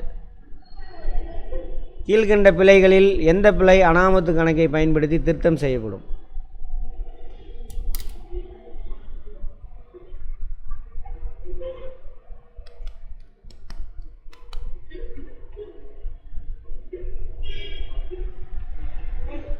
நரேந்திரனால் சரக்கு திருப்பி தரப்பட்டது, ஏடுகளில் பதிவு செய்யப்படாமல். இது நமக்கு வெளியிலேயே தெரியாது. கரெக்டா? இது இருக்கட்டும், இது தெரியும். 1000 ரூபா நமக்கு குறைவாக கூட்டப்பட்டுள்ளது தெரியும், அது இருக்கட்டும். அடுத்தது, அகிலாவால் 900 மதிப்புள்ள சரக்கு திருப்பி தரப்பட்டது, விற்பனை திருப்பி ஏட்டில் 90 தான் பதிவு செஞ்சு. பார்த்தோன்னா கண்டுபிடிச்சிடலாமா? 900 ரூபாய்க்கு ரிட்டன் அனுப்பியிருக்காங்க, 90 ரூபா தான் போட்டிருக்கீங்க. ரெசிப்டை வச்சு பார்த்துட்டு வந்தால் நான் கண்டுபிடிச்சிடலாம். இங்கே வேலை முடிஞ்சு வச்சு. இதுதான் ஆயிடுச்சு, குறைவாக கூட்டப்பட்டுள்ளது. இதுதான் நமக்கு தெரியாது. அது பேலன்ஸ் ஷீட்டில் என்னது? ஆமாம், காட்டும். ரவிவர்மனுக்கு கடனுக்கு சரக்கு விட்டுறது, விற்பனை ஏட்டில் பதிவு செய்யப்படும். இதுவும் தெரியாது நமக்கு. 2 தெரியும். எதில்? பேலன்ஸ் ஷீட்டில். இது தெரியும், இது செய்யும். இது தேடினீங்கன்னா தெரிஞ்சிடும் 900 90 அப்படின்னு. அப்போ மாற்றிக்கலாம். இது நமக்கு தெரியலை, உள்ளே புதஞ்சிக்கிட்டு இருக்கும். 1000 ரூபா தப்பாக கூட்டிட்டோம், இது தெரியாது. அப்போ இதை தான் என்ன பண்ணலாம்? அனாமத்து கணக்கில் கொண்டு போய் வைக்கலாம். சரி, அனாமத்து ரைட், கொண்டுட்டு போய் வைக்கலாம். புரிஞ்சதா? ஒவ்வொன்றா அடிக்கணும். எப்படி அடிச்சேன்னு தெரியுதா? இது ரெண்டும் நமக்கு பேலன்ஸ் ஷீட்டில் தெரியாது. எது ரெண்டும் இதுவும் 1 ஏவும் ஈயும் தான் தெரியும். இது ரெண்டில் என்னடா அப்படின்னு கன்ஃபியூஷன் ஆகும். இப்போ இது மட்டும் இருந்துன்னா நீங்கள் அனாமத்து கணக்கில் வச்சுக்கலாம். இப்போ 2ல் எது வரும்பொழுது அதை 2ஐயும் போகணும். இதை என்ன பண்ணலாம்? நம்ம உள்ள பேஜ் தேடும் பொழுது அகிலா கணக்கில் போய் பார்த்தோம்னா அங்கே 900 ரூபா. ரைட், தப்பாயிடுச்சு, மாற்றிக்கலாம். ஆனால் இது மறைமுகமாக இருக்கும், தெரியாது. உள்ள அனாமத்து கணக்கில் வச்சுட்டு வேலையை பார்ப்போம், அப்புறமேல கண்டுபிடிச்சி மாற்றிக்கலாம். 10வதுக்கு 9வதுக்கு 8வதுக்கு இ. அப்படியேப்பா, கரெக்டாக சொல்லிட்டீங்களே எல்லோரும். அடுத்து 7வதுக்கு ரைட். 8வதுக்கு சரி, 7வது. 6வதுக்கு சரியா போச்சா? ரைட். 5வதுக்கு 4வதுக்கு 3வதுக்கு இ. 2வதுக்கு 1வதுக்கு இ. ஐ. சரியா போச்சு. சூப்பர். புரிஞ்சுக்கங்க. இந்த மாதிரி எல்லாத்தையும் புரிஞ்சு படிங்க, தயவு செஞ்சு மனப்பாடம் பண்ணாதீங்க. நாளைக்கு பார்ப்போம். நாளைக்கு என்ன பார்க்குறோன்னா, இன்றைக்கி கொஸ்டின் அனுப்பிடுறேன். ஈவினிங் நைட் அனுப்புகிறேன். ஈவினிங் இல்லை, நைட் அனுப்புகிறேன். கிளாஸ் இருக்குது, அதை முடிச்சுட்டு உங்களுக்கு அனுப்புகிறேன். ட்ரை பண்ணுங்கள். டவுட் இருக்கிறத கேளுங்க. ஏன்னா நமக்கு டைம் இல்லை. அதில் பார்த்தீங்கன்னு வச்சுக்கோங்க, எப்படி ஒரு 3 கொஸ்டின் 4 கொஸ்டினில் 100 இருக்கும். மிச்சம் 6 கொஸ்டினில் 200 வச்சாலும் 1200 1600 700 கொஸ்டின் பக்கமாக வரும். சரியா? ஆமாம், அது சால்வ் பண்ணுங்கள். புரிஞ்சு சால்வ் பண்ணுங்கள். ஆமாம். அடுத்து தேய்மான கணக்கா 9 முடிச்சிருக்குமா இது வரைக்கும்? 7 8 9 தேய்மான கணக்கு. தேய்மான கணக்குன்னா என்ன, அதோட டைப்ஸ் என்னென்ன அப்படின்னு பார்ப்போம். நாளைக்கு முடிச்சாச்சு, ஓவர். நாளையோட முடிஞ்சிடும். 10 11 12 13 5 பாடம் முடிச்சிடலாம். Right, over. நாளைக்கு முடிச்சாகணும், வேறு வழி இல்லை.